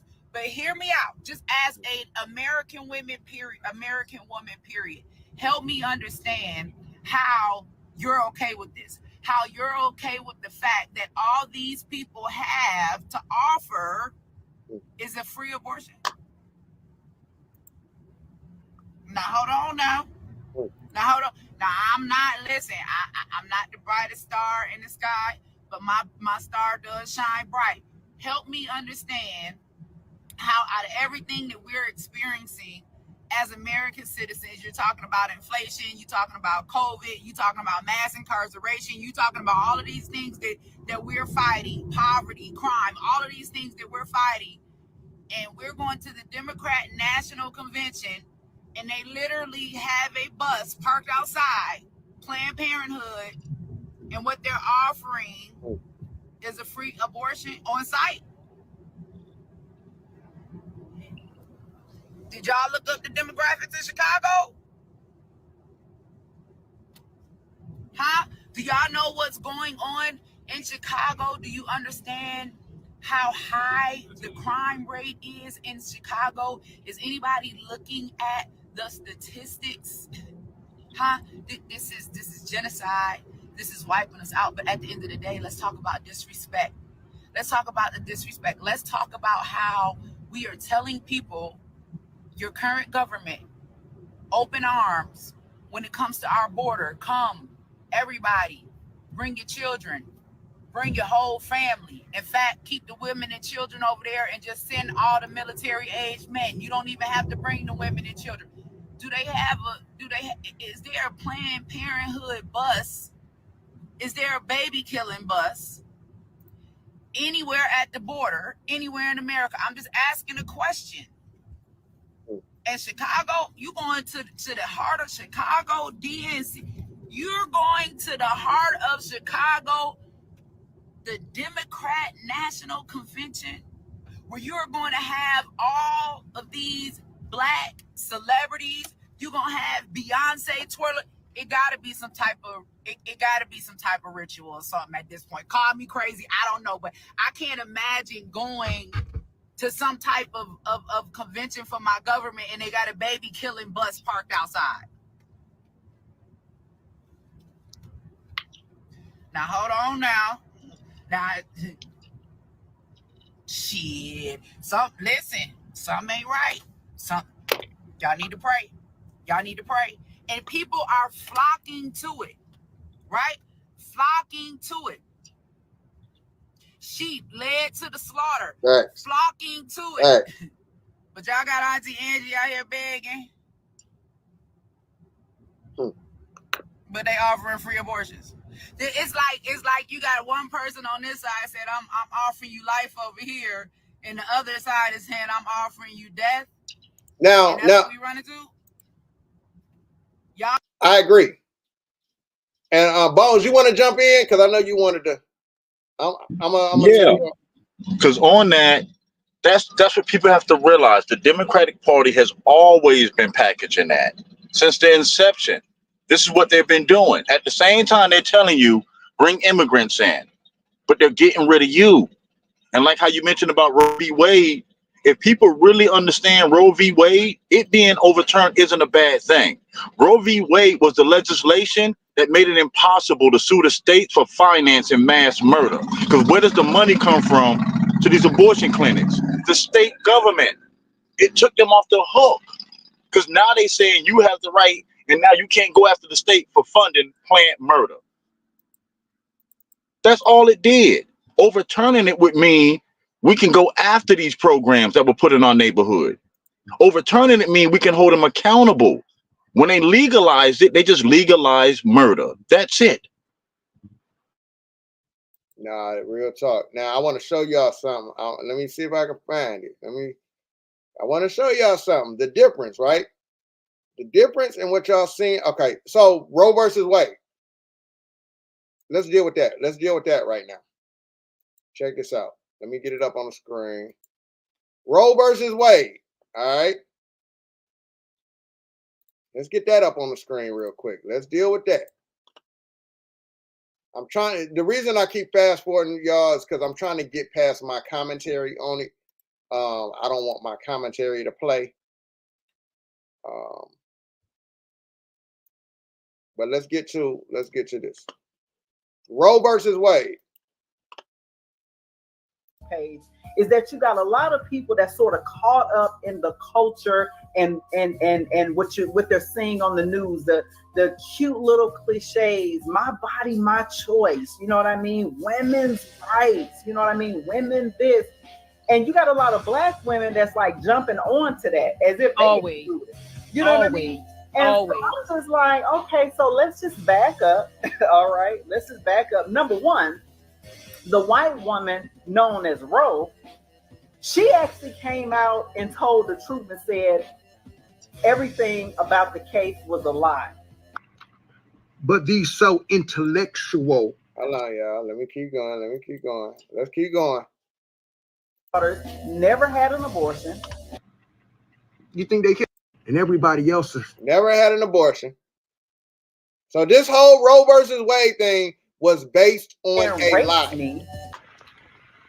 There we go again. I'm trying to play this without. You know what I mean? Like the boogeyman issue of the day, and we're in 2022. So that's number one. Nobody in the reproductive justice movement talks about the fact that the reason why Roe was decided in the first place was based on a lie. Number one. A lot of people don't even know that. Then that lady, you know, she actually ended up repenting and becoming Christian and all these other issues. She actually admitted that she was 21 years old at the time. She was very young. She was gullible, and that she basically was manipulated into being the face of the case. I don't believe people make movies just to entertain.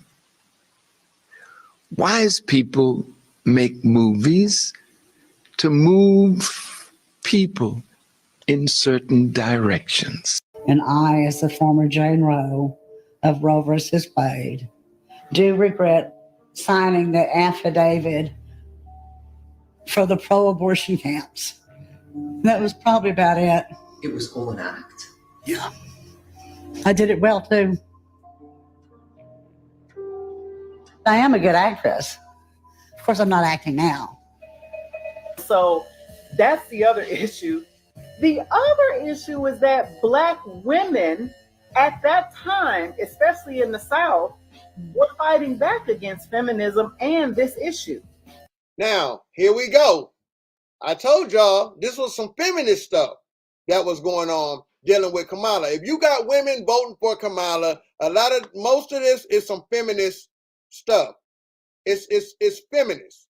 It's feminist, it's LGBTQ driven, or it's race driven. But it ain't got nothing to do with her policies. You feel what I'm saying? let me keep going because I'm trying to get to what were they talking about right here? Let me see something. Oh, they were talking about reparations right there. So those women were talking about how they were fighting for reparations way back then. They were fighting for reparations way back then. So now I'm saying again, if you were fighting for reparations way back then, you're fighting for reparations now. And the lady said, I ain't giving y'all nothing. Man, what are you voting for? Like, what are you voting for? Why are you voting for her? Go ahead. And I'm gonna say it again on Roe versus Wade. If people actually look it up, you'll realize the case was all about making abortion constitutional. They gave themselves a constitutional right to murder your children. That's all it did. That's why I say again, if you go in and you actually read the case, you'll be shocked what they did. It's no different than what the 13th Amendment did, legalize slavery. Roe versus Wade just legalized the killing of black unborn babies. That's it. Okay.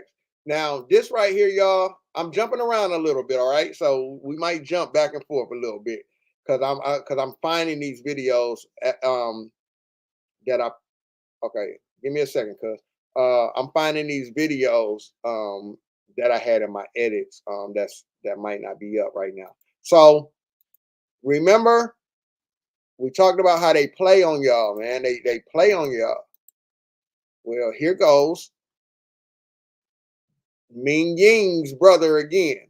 Let me get it up on the screen. We're going to go back to the point I was making about the abortions and stuff. We're going to go back to that. Brought up the topic of race. He brought that up because she's pandering. She's using being black as a trope to get the black vote. I'm sorry. But instead of her... Let me rewind her a little bit because I like what she said. A lot of African Americans, but she leaves out a lot of specifics to that, like the lead prosecutor. State had to call you to tell you to release him. And then he also won a settlement. So who's racist? The thing about it is that they're using all of these racial to divide people. They're the party of the divide because they're the ones that keep on bringing up racism because that's the only way they think that they can appear to the emotions of people. That's it. It's a playbook by them. And for y'all people that want to vote for her because she's black, she still never answered the question about her being black. Trump didn't bring up the fact that she was black. They brought up the fact that she's the first black vice president. And people were saying that she wasn't black. So he was asking the question. That's how that went. I think that's a hot button issue, especially for a lot of African Americans, but she leaves out a lot of specifics to that. Like the lead prosecutor was a Democrat at the time. Back then, Donald Trump was also a Democrat. He wasn't always a Republican. And he was praised heavily in a good way for taking out that ad in the paper because a lot of people did think that they were guilty. So a lot of people that were against Trump now were once a big fan of his, and I think he was gaslit during the entire debate, and that was probably why he was so defensive. And even when he brought up the topic of race, he brought that up because she's pandering. Right. She's using being black as a trope to get the black vote. I'm sorry. But instead of her leaning into it, I would have liked to see her lean into the fact that, yes, I am a black woman, and this is my plan for Black America, but she clearly doesn't have a plan because she's essentially not black. But she used that as a moment to paint him as a racist. You probably all seen the video Donald Trump posted about my sister Mindy Kaling and Camilla Harris. We are both Indian, but actually we're both South Indian. Yes. Many people have falsely accused Trump of racism because of this video, but I disagree. As a South Indian, I think that Trump is fighting racism. 7 years ago, I went on CNN and I said that Trump will end affirmative action like Lincoln ended slavery. You've said that what Lincoln did vis-a-vis slavery, Trump will do vis-a-vis affirmative action. Explain. I believe that President Trump, by appointing conservative anti-affirmative action justices and by the Justice Department to go after the colleges and universities, I believe that he will end affirmative action like Lincoln ended slavery. And that is exactly the message he sent with this video, exposing Camilla Harris as a phony and a Pocahontas clone. who shamelessly exploited affirmative action to get into law school and even to become vice president, very much like Pocahontas or Senator Elizabeth Warren. The truth is, I know exactly what Camilla Harris did because I did the same thing. I pretended to be black to get into medical school, to exploit affirmative action, just as Camilla Harris exploited affirmative action to get into UC Hastings through their race. But she's so black. Now is it making sense why she don't care to do nothing for y'all? What are you voting for with her? Like, that's what I'm trying to ask you. Exactly what are you voting for? If it's weird to me that you can say, I'm voting for her because she's black, as if that's some type of flex. Like if that's some type of come up. It's an emotional trigger. It's an emotional trigger because all through school taught you.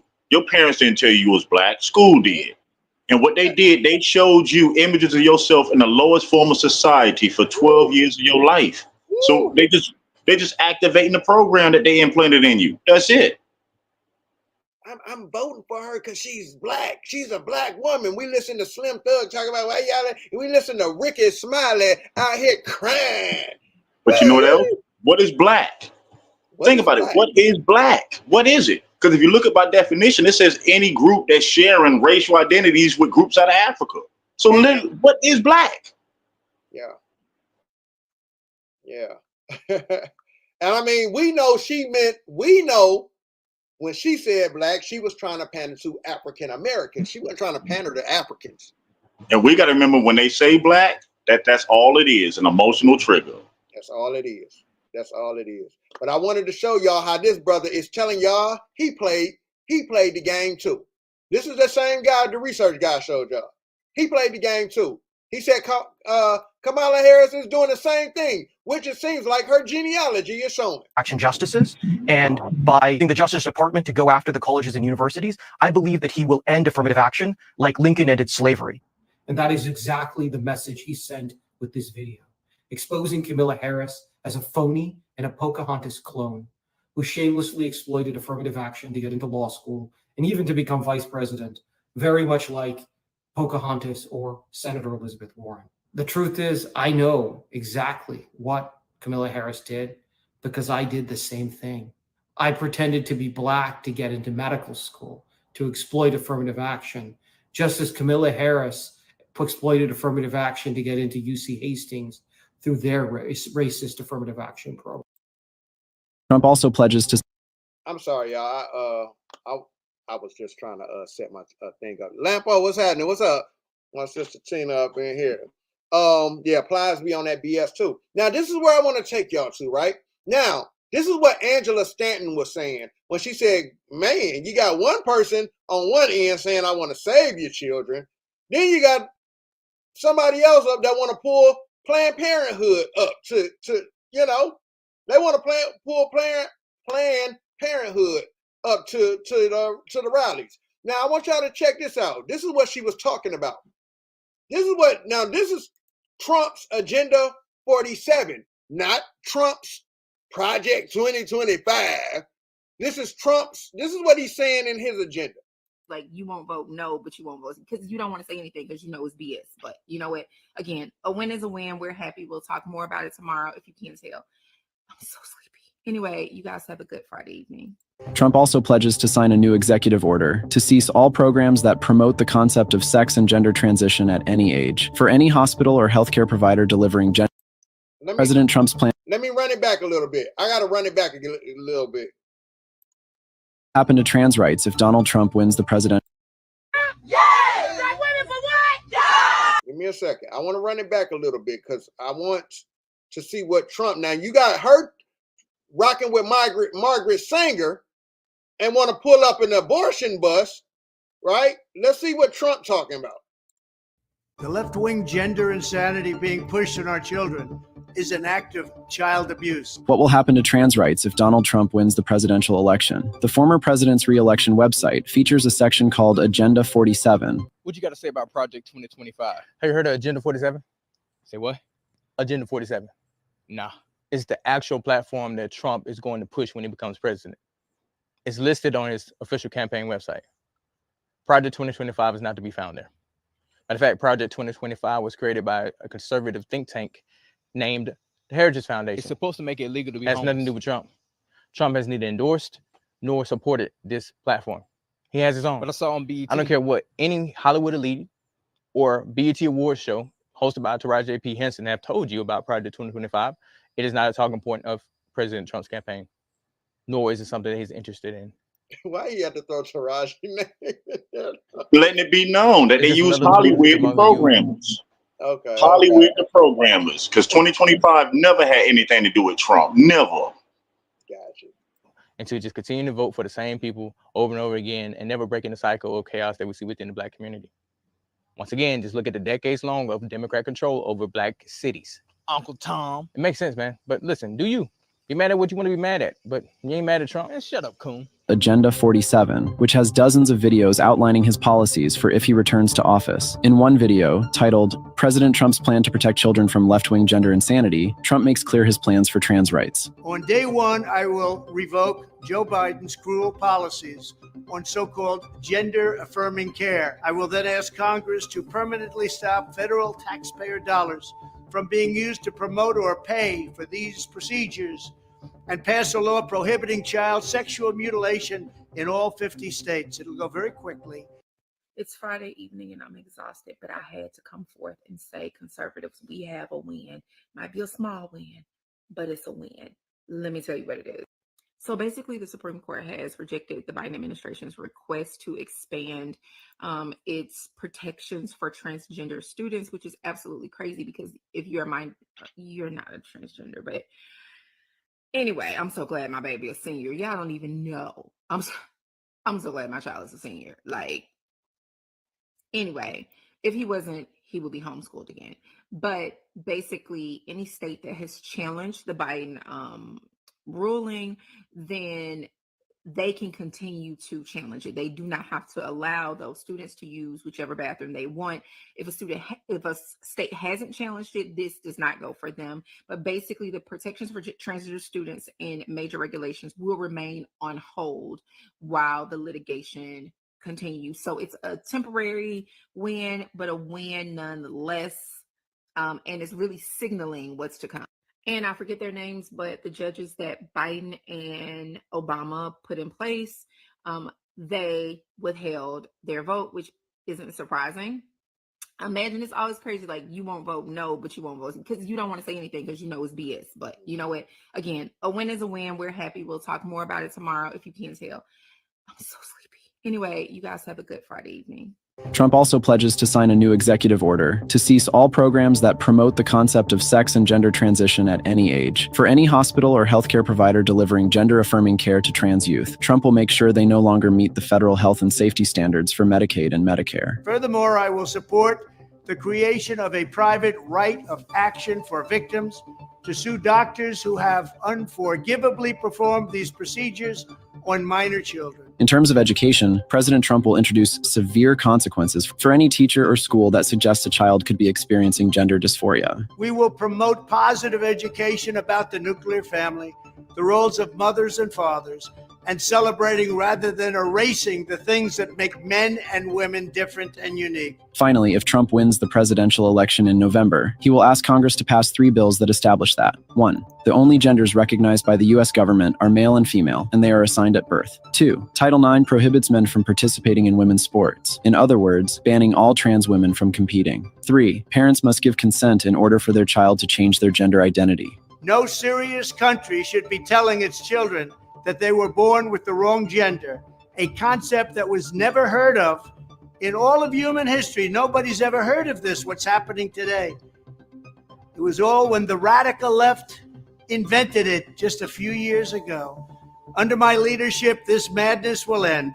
Thank you very much.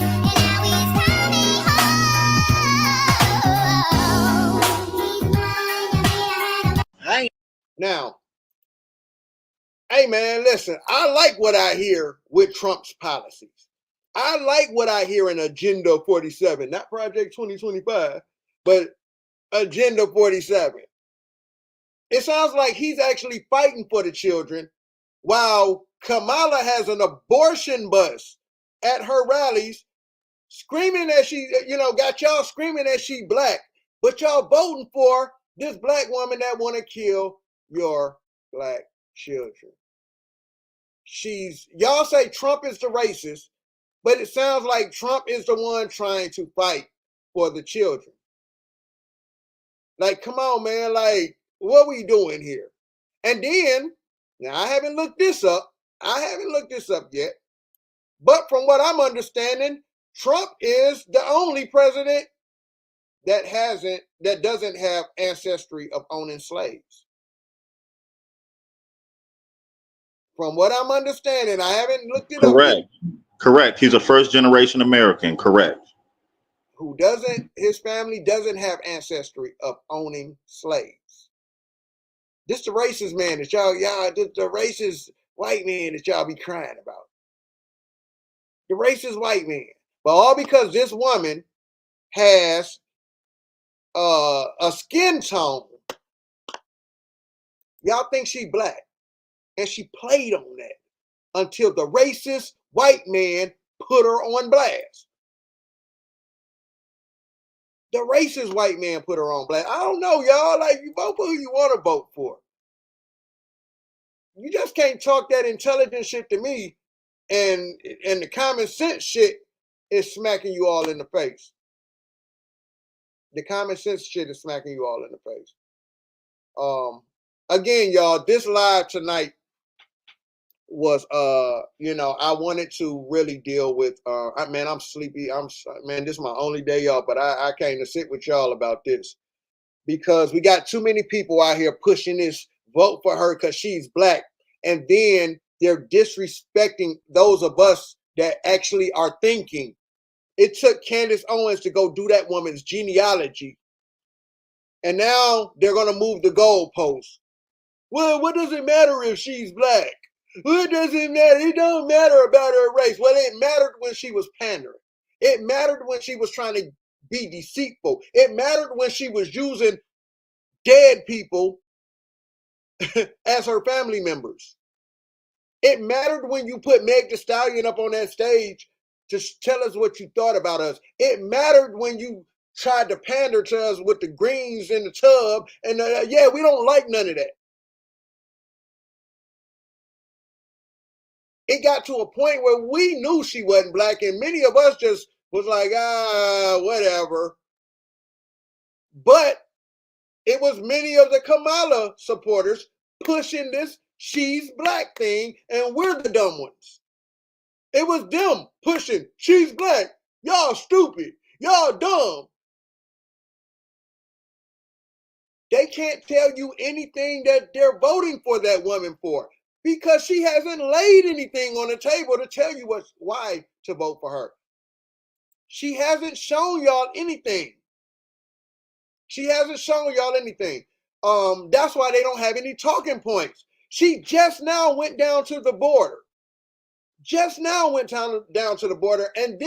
now if y'all pay attention to the media, they have no choice but to keep it real about them polls and stuff now. And you're seeing that woman is losing. Or if she's not losing, Trump is on her head. Like he's only a couple points off. But for the most part, he's winning. That's because everybody's not so intelligent that they can't use common sense to see when they being, hey man, we done had our face played in for a long time. At some point, we got to start waking up and seeing it. And maybe this is the time. We're starting to see a lot more people dig into their American Indian background. They're starting to realize, whoa, this Africa talk. I don't know that they were starting to dig into who they are on this land. And they're going to start to realize once you stop calling yourself black, they know why they call you black. They know they don't even call you black. They get you to call yourself black. I keep telling y'all, look on your ID. Nowhere on your ID does it tell you that you're a black person. Nowhere. Pull your ID card out. Well, like you said, Callie, they let you do it because if you look at all the paperwork you ever filled out in your life, you check that box black. Your applications, your job, where you live, school. The government never called you black. They put it out there and you adopted it, assimilated to it. And I've been showing y'all, like when I go to fill out my paperwork, I show y'all. I be videoing it to show y'all on the paper where it says you have the right to self-identify. So nobody's calling you black. You're calling yourself black. But what is black? What is it? Where is it? Why didn't black come up on your ancestry, your DNA ancestry thing? Tell you where your black people are. What is your black flag that goes into your, every country got a flag to identify them. What's your black flag? The only black flag I know is the roach spray flag. So a whole roach spray, shows you a whole can of roach spray. Black flag. But that is a racist term people use, right? They call us roaches. They call us roaches. I wanted to show y'all something before I got out of here. Before I get out of here, I wanted to show y'all something. I was sent a couple things I want to run by y'all. And y'all know, boy, I be trying to look up at this screen. I ain't got no. Okay, y'all know my vision is horrible. Let me try to read what my sister DeWanda sent me from People Magazine. People Magazine says she had a profound impact on her life. The vice president has often referenced Scamala in speeches and on social media, once calling her mother the greatest source of inspiration in her life. In her 2020 DNC nomination acceptance speech, Kamala reflected on all the values that her mother instilled in her. Yes, she sure did. I remember this. She said, my mother instilled in my sister Maya and me the values that would chart the course of our lives, Kamala said. She raised us to be proud, strong, black women. And she raised us to know and be proud of our Indian heritage. All right, now here's where the problem comes in at, as we saw in Genealogy. She taught us to put family first and the family your family you're born into and the family you choose. She claimed even, I don't know if is that the one you wanted me to read? I thought you said that. Let me look at this one. Okay, you sent something else. Oh, did I read the wrong one? Let me see. Did I read the wrong one? Okay, so I think I read the wrong part. Maybe this is the front part. When Donald and Scamala arrived on campus around the same time, they joined a black students group, later known as the Afro-American Association. Although Scamala was,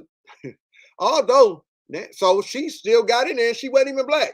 Although Scamala was not black, she grew up as a British colonial subject in India, and as a person of color, and members told the New York Times that she was accepted as part of the group. During one of these meetings, Donald and Scamala crossed paths for the first time after she gave birth growing up under British colonial power in Jamaica. Let me see something. I think I'm missing something. I might be missing something if that's what you want to read. But my sister DeWanda sent that to me. I'm not looking at the chat. Let me see. They probably talking about, brother. This is when a lot of people. Hold on, real quick. Cause on most forms, damn near almost any form you fill out, it will say American Indian on it. You don't even have to put down indigenous. I mean, you can, but it will say American Indian. I check. I be showing y'all. I be videoing myself. It says American Indian on there. Go ahead, Bones. But you got it. Bones? Oh no, I couldn't hear you. It faded out for a second. Okay, go ahead. No, what I was saying with it is that we remember already that we learned that the melanated woman in the picture is not her family. We know that's a house servant for a fact now. Facts. Yep. And again, like I was saying, during the 1960s, during the civil rights era, if you go back and look at immigration, you will realize there were a lot of foreigners coming here that looked like us. That's how they got a lot of these civil rights programs moving, because they look like us. They needed a lot of them rights, not us. Real talk, real talk. This picture that I have up on the screen, and I want to show y'all this. Now, remember I told y'all earlier, we were listening to Officer Tatum, and I said, you know, I have family in law enforcement, and I do. I have family in law enforcement. This guy right here is my blood cousin. This is my blood cousin. This is one of the Harveys that we talk about. I remember when my cousin got fired from the police officer. He sued them. He sued the police department. And shout out to my cousin. Shout out to TV for this. Because I remember when they fired him. Me and him was talking, and he was like, yeah, cuz they keep messing with me. They keep messing with me because he was standing up to fight for us. He was one of the officers who would stand up and fight for us. And I'm gonna tell you why they hated him, because he could. My cousin, boy, he's a beast. His daddy's a beast. These are the Harveys. You feel what I'm saying? When I tell y'all I come from Steve Harvey's bloodline, these are the Harveys. And I told y'all on both sides of that family, we got them on. We got both sides of the family, legal and illegal. Yeah, you know what I'm saying? So you got some thugs on one end, but you got some people trying to make a change on the other end.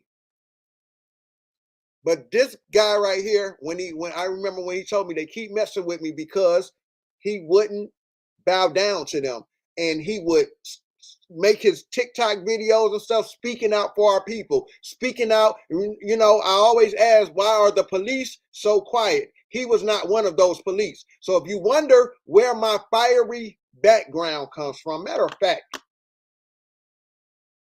if you wonder where a lot of my fiery background comes from, or where me and Slim get our fight from, it's people like this. This is our bloodline. This is our bloodline.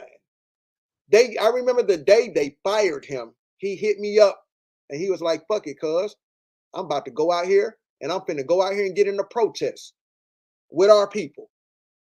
He got right online. He left that job after they fired him, and my cousin went outside and he started marching with the people. This is my blood cousin. This is where we get our fight from. This is in us. This is in my blood. And I want to show you something else real quick since we're here. And this has nothing to do with Kamala. This is just sidebar. I want to take you somewhere else, okay? Before I get off of here, because I'm going to make this into a episode, okay? I want to show y'all this. This was sent to me the other day. This was actually put in our Harvey family group. Now I'm going to show y'all this picture first. You might not be able to see it. It's probably going to be small. But I want to show y'all this picture. And I'm going to make this into a bonus episode of our story from the last season. Before we go into season 2. Let me pull this up. I want to show y'all this picture. Y'all probably not going to be able to see it too well. And I don't know how to make it any larger. Well, this picture was taken in 1966. Ah, man, I don't know how to make this any larger. Let me see something. Yeah, I don't know how to make it any larger, y'all. But what you're looking at is, this was my grandmother's house, her apartment in 1966 when she lived on Huff in Cleveland, Ohio. Huff is if you ever been to Cleveland, Ohio, you know about Huff. Huff is the hood. Huff is it's rough. Huff is where the Huff riots, you can look it up on YouTube, jumped off. 1966. Remember, they were fighting for Indian civil rights. I told y'all, my grandmama ain't never told me nothing about no Africa. Huff riots jumped off right here in front of my grandmother's house. You can't see this picture. You will probably have to screenshot it and blow it up because I don't know how to blow it up. I don't know how to make it larger. But this is where it kicked off at in Cleveland, Ohio with the civil rights. The arrow that you see is pointing to my grandmother. This was a national article. This was taken by a newspaper. Yeah, this is my cousin up in here too. Yeah. Auntie, my grandmother, Bernice Ziegler. This is my cousin right here at the bottom of the screen too, in the chat. This is my cousin right here. So my bloodline know what we be on with this Indian shit. Like we don't play about our lineage, where we come from, but this was why, you know, we come from this fire right here. Now, I'm going to read to you. Let me read to you what my aunt typed up and told us about, okay? This is what my auntie Michelle Ziegler typed up, okay? Let me go back to the other page so I can read it. She's telling you what happened. So this is in our, as you see at the top of the screen, it says Harvey Family. This is in our family group, the Harvey Family Group on Facebook. This is from my auntie Michelle A. Ziegler wrote this message to us. She says, Bernice Ziegler during Cleveland, Ohio Huff riots. This picture is a picture taken during the Huff riots in 1966. What is being shown here is Mama, Bernice Harvey Ziegler, 36 years old, of 10 children, standing on our then front porch at 1873 East 73rd Street. The night before this, an attack on the garages next door to us was set on fire. During the wee hours of the night, the fire department went banging on every door in the building, telling everybody to evacuate their apartments. Just as Mama had us do, we all sat across the street on the school rails of our school, Christmas Addicts Elementary. We waited for the fire department to inform us when we could return to our different places of living. However, Mama didn't wait. She divided us all up into two different groups and sent us to two different soon-to-be family members' homes. Some of us went to Barbara's future mother-in-law, Miss Graves' house. The rest of us was sent to Niecy's future mother-in-law's, Miss Alice Williams' house. But Mama stayed home alone. My grandmother, she sent the kids off.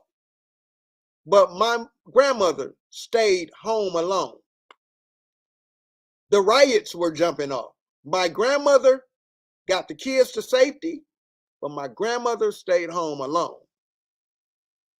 I'm sure this arrangement gave her a great peace of mind to know all of her children were safe, were away from the dangers of the blazing fire. So as you can see, the red arrow points to Mama standing on her porch watching the National Guards left of the corner picture as they drove their Jeeps up and down the streets of East 73rd, preventing more looting from happening. That's the National Guards down there in the corner. This picture was taken by a real newspaper. It says this is a historical moment that Mama was photographed on her porch while the neighborhood was being burned down and businesses were being looted for 4 to 6 consecutive days. Her legacy to us and the nation will always be embedded in our memories of this historic event of the Huff riots in 1966. This is what kicked off that civil rights movement and all of that. And this is why it means a lot when we did our story, because of things like this. All right. You know what I'm saying? Like, this is my blood family. I just wanted to throw this in here. This had nothing to do with the whole Kamala thing. But it was, in a sense, because if you follow the time, Go ahead. You breaking up. Right before 1960. You breaking up, Paul. I'll log back in. Hold on. Move around a little bit because you sound like a robot.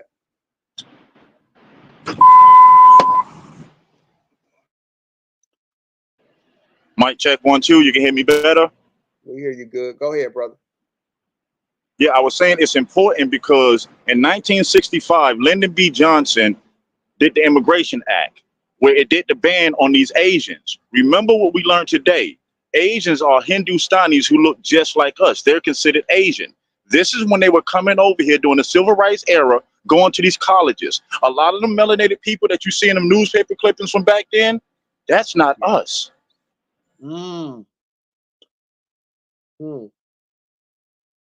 Wow. That's crazy. I think you went out, Bone. Yeah, I was saying a lot of them are not us. Those were them Asians, them Hello.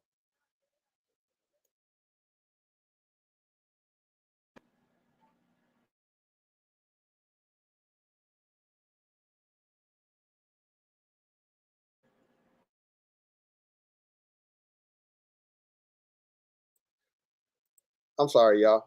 Bones, you finished, Bones? Yeah, that's all I was adding in on to. The story about your family is important because it shows what was going on in the nation all over with our people at that time. Why they were fighting, why they were protesting. Because a class of people was brought over here to supplant us. Wow. Wow. 1 second. Let me see. Yeah, man. I wanted to show that also, just to show, my family don't be on that Africa shit. Ain't never been. My auntie that wrote this, cuz send it to me again because I don't see it. I don't see what you just called me about. I don't see it. Send it to me again. My family don't be on this Africa stuff. Never taught us that we came from no Africa. School taught us that. Movies taught us that. My family, my auntie that I was just showing y'all. My auntie, Michelle Ziegler. Y'all know how proud she is. My uncles, them. Y'all know how proud they are of us. Because they see what we're doing with the docuseries and we're really telling our story. My family, my whole family, I shot a whole video with my family behind me. And wasn't none of them talking no Africa stuff. And they wasn't giving me no pushback about Africa. You feel what I'm saying? So I just wanted to throw that in there real quick. Because like I told y'all before, you got a lot of people on here that like to come for me and like to, they like to try, but ain't none of these people showing their families. They ain't showing their families. You feel what I'm saying? Give me 1 second, y'all. I'm about to end this, y'all, because you're going to have to send it to my messenger. I don't see it. I don't, hold on 1 second. He wanted me to show y'all something about Kamala, but I don't see it. Give me 1 second. Hold on, y'all, because they said she responded or something. Give me 1 second, y'all.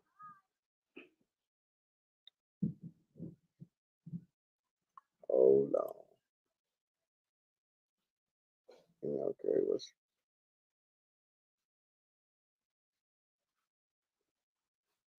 you got to send it to me because I don't see it.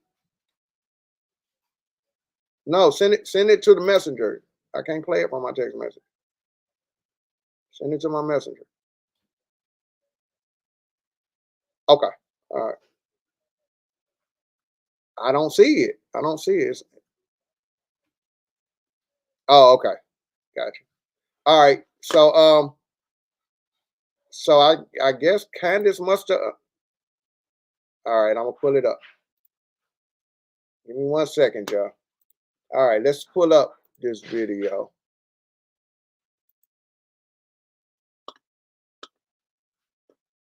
Let me see. Let's pull this video up before I go. and see what's being said. Right? All right, let's see what she says. Now, for everybody that says she's black, what is she saying? Because either way, I keep telling y'all, either way is bad. Either way. You are, but what do you feel or what do you think when you hear people kind of questioning just the fabric of who you are? Well, one, I don't listen to it. Okay. I'm really clear about who I am, and if anybody else is not, they need to go through their That's own their level of issues. therapy. That's not my That's issue. their issues, right? My mother was very clear. She was raising two black girls to be two proud black women. And that was never a question. You know, it's funny because over the years, journalists, some, not most, will want to talk about it. And I say, okay, if you want to have this conversation, I'm prepared to have it, but sit down and get comfortable for a few hours. If you want to start talking about race in America, you want to talk about the 1/8 rule? You want to talk about what it means in terms of who you are perceived to be and the impact that can have on the rest of your life, regardless of who you actually are in terms of your God-given capacity and the rights that you have and should have. So, you know, I don't mess with that. I think that's other people trying to figure some stuff out that they got some issues. They got to deal with it. Now it's a problem. You've always been secure in your identity, Now who it's you a are, but what do you Now we got a problem. But you heard what she said? She's black, trying to use the 1/8 rule, meaning, oh, one black ancestor make you black. No, we're not doing that. We're not doing that. Playing in y'all face again. Once again, she's playing in y'all face. She done got caught. She's caught. Now she's trying to play in y'all face again, and then you'll have her supporters actually try to rock with that shit too. I don't have the energy. I don't have the energy. The rest of the world is obviously seeing she's been exposed. I'm not gonna argue with no Kamala supporters who's going to try to run with that shit. I'm not. You got it. Y'all got it. The rest of the world ain't dumb. The rest of the world see what we see, and she knows she's caught. So I mean, I don't even know where does the 1 drop rule come in with her? Because, see, that's the rule that they can use to act like they one of us. See, I keep trying to tell people that blood quantum Bones. thing. Wait a minute, Bones. Wait a minute, though, Bones. We ain't seen no black people that she come from. We know that, but when she was showing the pictures, that's what she was banking on us not reading, on us not doing research, not digging. We just going for the same old, not this time. Her genealogy does not show, not even on 1 drop. That part. What did she talk?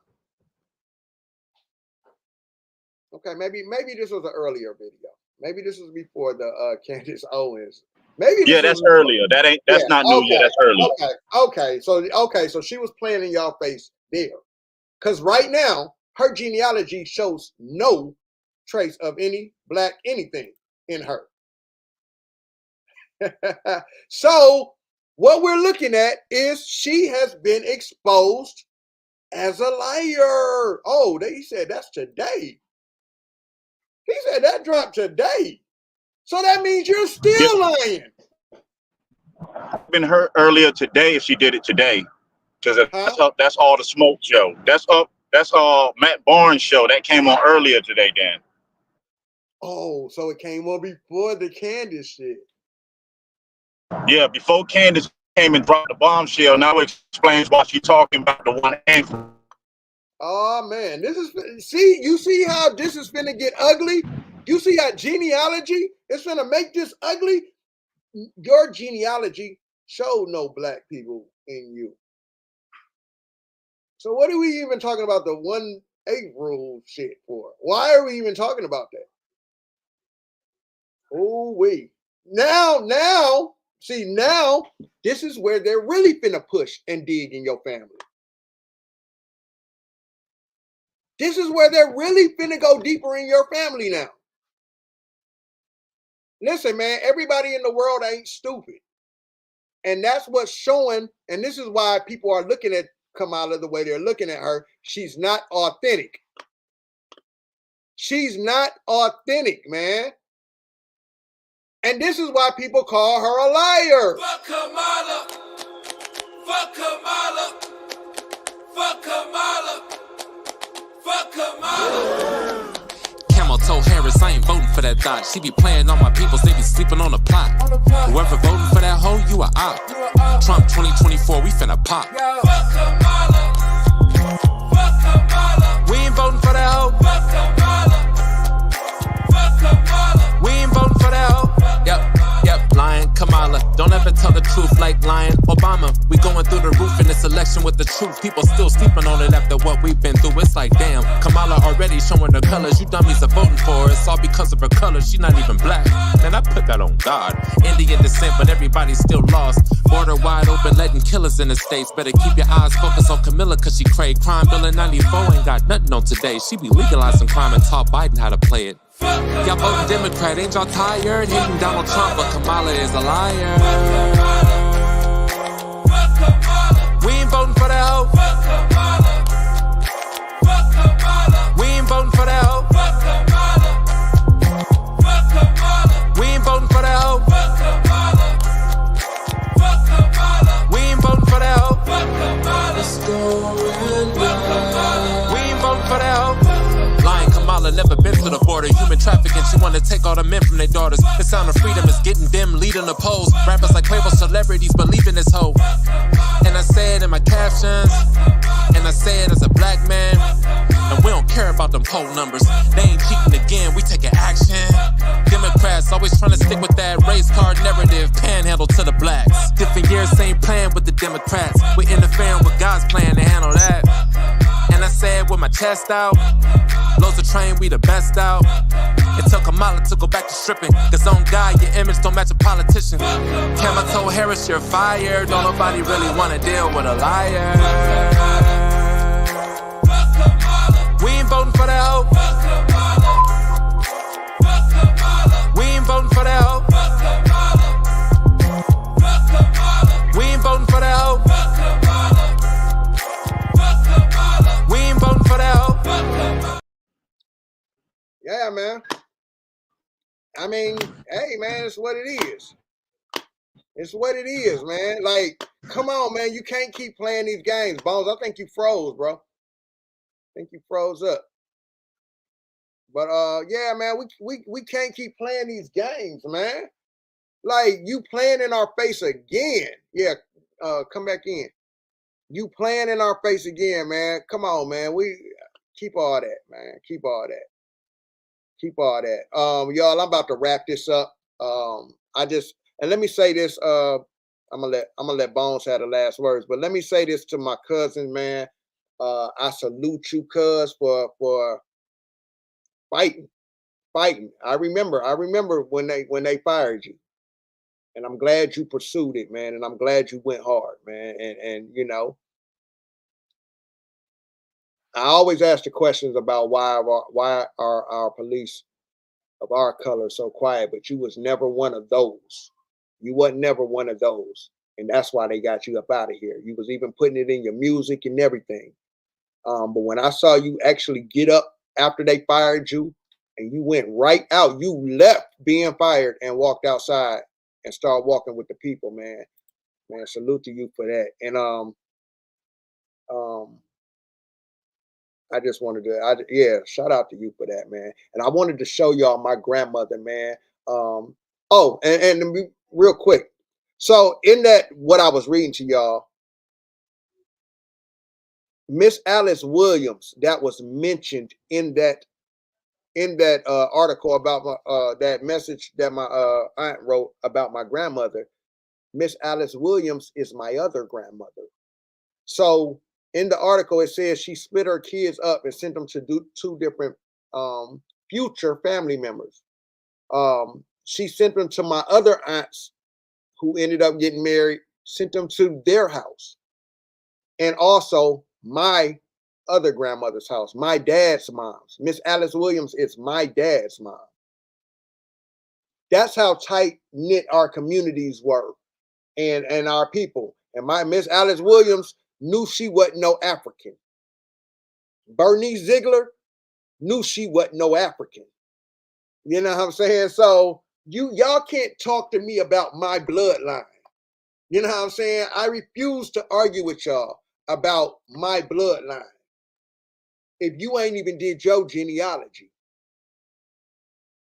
If you haven't did your genealogy, I'm not arguing with y'all about what y'all learned in y'all books and what's the source and all of this bullshit. I know what my blood said.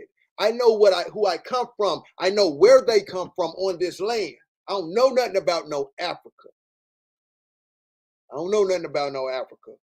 So y'all can't play with me like that. With that being said, I'm gonna let Bones have the last word. Bones, I thank you for joining me again, man. I appreciate you, man.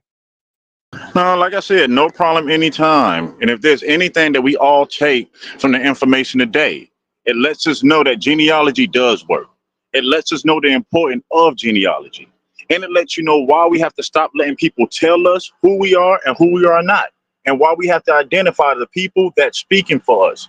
Because we keep allowing people to speak for us that look like us, and we wondering why it don't work. We are at blame. So again, moving forward, let's take this information, let's apply it so we no longer have to go through these same conditions for another 60, 70, even 100 years. All right. Now, I appreciate you, Bones, man. I'm about to end this off, y'all. Play a couple songs on my way out. But I really love the fact that I seen genealogy, what we preach over here, get put on full display. And I hope it now makes sense to y'all when we talk about doing your genealogy versus these garbage, entertainment, ancestry, DNA kit tests. They're flawed. Your bloodline ain't, though. You are who you are. With that being said, man, I'm about to end this show off, man. I thank y'all for joining, man. I'm going to try to start getting back on here, y'all. I'm probably about to be doing some traveling, man, with my job. So I'm going to be in different cities moving around. But I'll keep y'all posted on what I got going on. But our story is still coming too. Trust me. Our story, bear with me, y'all. It's coming. It's coming, though. No doubt. But with that being said, I'm out of here, y'all. I'm going to take us out with a couple songs, man.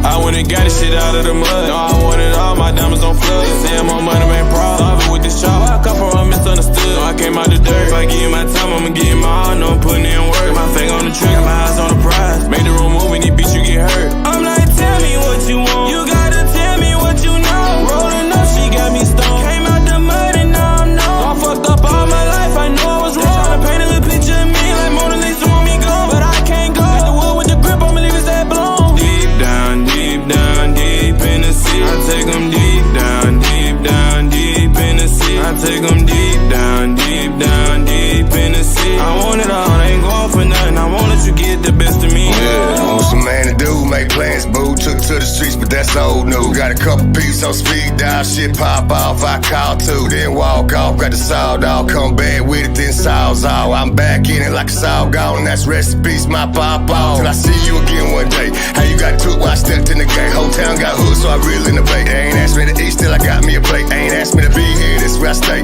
Got a problem with it, make a fade, a mistake, like I'm on a prison break in. Lock up the guards in the water, pick a lot, time to free the cat here.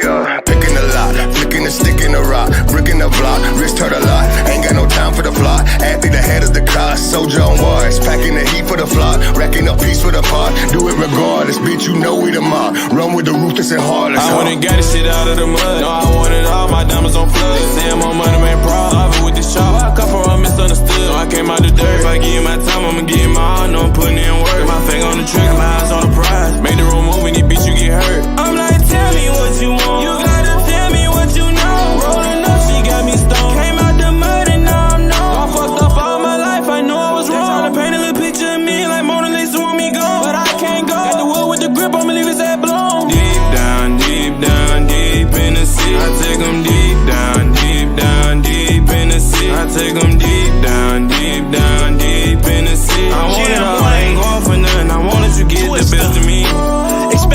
expected. From the beginning, I was dealing with living on another level, cause I knew I had to get it at an early age. In my youth, it was truth that got me feeling like a rebel. Didn't want to be a victim of my surroundings, so I came with a sound and went to go get it up out the dirt. This poverty gotta be only attached to God. It's the hand I was dealt, so I had to go put in work. Since I was blessed with vocal ability and agility, I'ma spit it with a flow so pretty and a style so pretty. I'ma put on my city and I wanna sit pretty. I don't wanna feel pity, so I gotta bite down, dig deep, feel free. You can't make me do a damn thing. You a fan of me, now I'm on track for what's his name? Bama Beach, Jam Wayne. He got the drip, you want no problems. Old soul, ready outlaw for those that sin. Hold my beer while I'm in America's kitchen. Do something real to me then. If it's doo-doo, I'ma flush it. Thank you mean, cause you know I be smooth until. Those are all the songs on his new album. I Am Twister, what's the deal? I went and got this shit out of the mud. No, I wanted all my diamonds on flood. Damn, more money made problems. Love with this chop. I come from misunderstood. No, I came out the dirt. If I give you my time, I'ma give you my all. No, I'm putting in work. My finger on the trigger, my eyes on the prize. Make the wrong move, and this bitch you get hurt. I'm like, tell me what you want. You gotta tell me what you know. Rolling up, she got me stoned. Came out the mud and now I'm known. I fucked up all my life, I know I was wrong. Tryna paint a little picture of me like Mona Lisa want me gone, but I can't go. Got the wood with the grip, I'ma leave his head blown. Deep down, deep in the sea. I take them deep down, deep in the sea. I take them deep down, deep in the sea. I want it all, I ain't going for nothing. I want that you get the best of me.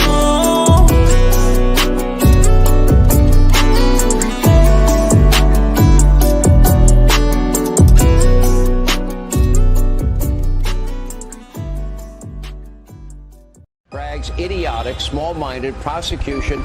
This will likely all backfire. In fact, it already is backfiring. Americans are very smart people, and they see what's going on. This is a persecution disguised as a prosecution. I would dismiss it on its face because it fails to state a crime.